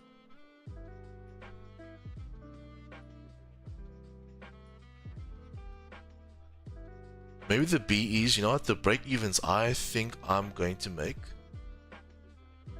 yellow because it's neutral, right? I don't have any other break evens. Where are they? Where are they? Here we go. So these break evens, let's make them yellow. So now I know my break even trades are all yellow, my winning trade is all green. Even though they'll win, technically they're not bringing me pips, but I want to understand that a break even is a win for me. My winning trades in green, my break evens at yellow, and my losses are in red. So this is my journal for the year. For the year, 30 wins, 3 break evens, and 6 losses. For the month, 5 wins, 1 break even, and 0 losses. 100% win rate for the month, 84% win rate for the year. NY session later? No, sir. 1 session a day, 1 trade a day, 2 trades if you win, lose. I've explained this many times. Why we do it like that? So that we can understand that trading, this thing that we're doing, this beautiful thing called trading, isn't to replace a 9 to 5, but more so give us financial freedom. How do we do so? Discipline. Discipline. 2 pairs is what I do. 2 pairs, 1 session, 1 win, 1 and done, I'm done. I just took another trade now because obviously I have to stream for you guys. And then, what is it? 2 trades max if I have my first trade as a loser. So obviously this price can still continue. But what's the probability, boys, of that position we're in at the time? I feel like that was so well managed. So well. Yes, we are in a range, but I need to understand what is the probability, what is the occurrence of the same thing happening over and over. Sure, Calvin. Yeah, NY sessions when you do them, that's strictly also just for MFX members. But the only time I really do NY session, guys, if I don't get a position in London, then I'll come stream NY, but that will be for MFX members only. And then if something happens during London where we can't stream, then we'll have an NY session. But I'm a London trader. I've been a London trader for X amount of years, so I won't transition. However, we can do it all, man. We can do it all. Why is I feel like my voice is going? But W day today, 9.4 pips in profit. Didn't secure anything, went to break even. But please, guys, if you want to help yourself, I don't need to go watch it again. But if you want to help yourself, go watch that. Go watch the stream again. Just from where I took the trade to where I exited the trade. I promise you, you're not going to get that in anybody's course, because that is live market adaptation. That's live market alles, bro. It's all there. So that is it for me on the streaming front today. Now, what I like to do to clear our minds and relax is just play a game of Wordle. And then we're done for the day. It's way past my streaming hours, but let's have a Wordle. Let's have a good one, because tomorrow we'll be back, boys. Tomorrow's possibly the day I'm going to win. So, you ready? Are you ready for the Wordle? I am. Charles, you can start going from the get-go. Let me get my book. Oops.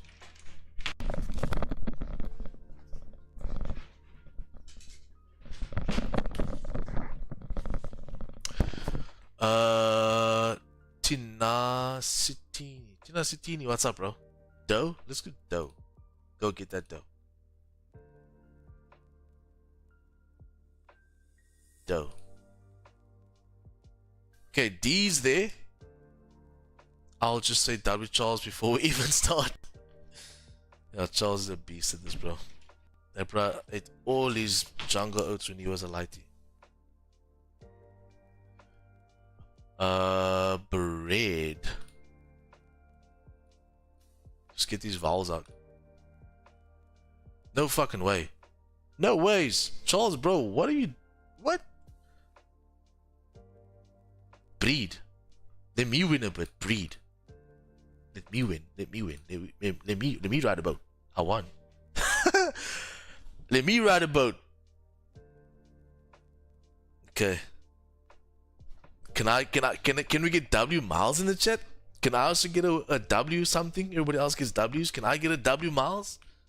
I won the Wordle.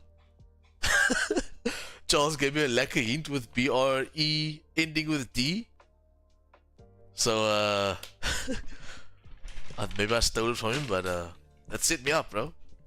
And then Imtiaz, you asked a question, but I didn't get back to you. Asked what was our biggest win for the year? I don't know. I won't say monetary-wise, because then you guys will know how much I earn. And that for me, I don't think you guys should know that.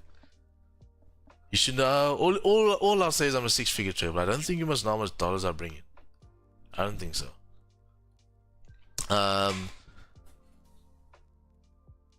Yeah, the biggest win would be Friday's 280 pips, but let's not look at US30 because it's now the US30s.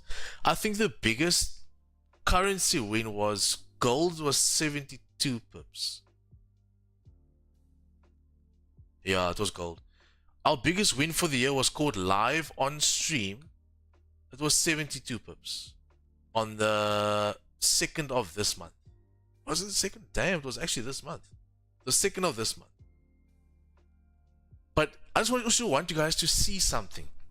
Just look at my journal. Look how things are starting to change this year. Look how big these wins are starting to get. 55. Look now the month of March. March is pretty much where that huge bull run started to come. Look at the pip value. 55. 32. 20s. 27. 72. 45. 23. Do you see how things are starting to get bigger, guys? And why I'm doing this and why I'm showing this is because now you need to understand that there's going to be a higher probability that we're going to have to adapt our stops. Maybe to 32 pips, maybe to 35 pips. Not yet. It's not time yet. But as time goes on and we see that more often possibly, I might need to adapt it. I might need to. Because it's not that I'm taking the trade and the stop is too big, so I shouldn't have taken it. It's not that. The trade was spot on. It's just that in order for it to work, I would have had to risk at least 5 pips more, which I didn't. I risked 2 pips more. So if that is the case and time goes on and we need to adapt, then that's going to be one of those things. So I hope you guys understand that. But guys, I just want to say thank you so much for joining today. Slow in the beginning stream, because you can understand that. But once you took the trade, I feel like a lot of knowledge was dropped. So this is trading, boys. This is trading. I will see everybody tomorrow morning, 8:30, same time, same place. Thanks for joining. Do yourself a favor, go watch the stream again tonight. When you have time or whenever, go watch the stream again. When I took the trade to when I exited. It's a big learning curve. I can say so because if I had to go back into time, it would have been a Musa eye-opener for me. Nice introspection on the journal there. Shot, brother. So yeah, guys. Anyways, I'm gonna call it a session. I don't think we have any questions. You guys would have asked it anyway. So I just want to say thanks for joining. I'll see you guys tomorrow. 8:30. Don't be late. Don't ask me why we're starting to stream 8:30. 8:30 is where the stream starts now because of London open shift. So guys, have a lekker one. MFX members, I'll see you tomorrow as well. Yeah, guys, cheers. Peace out. I'm gonna love and leave you, otherwise I'm gonna stay the whole day. GG, boys.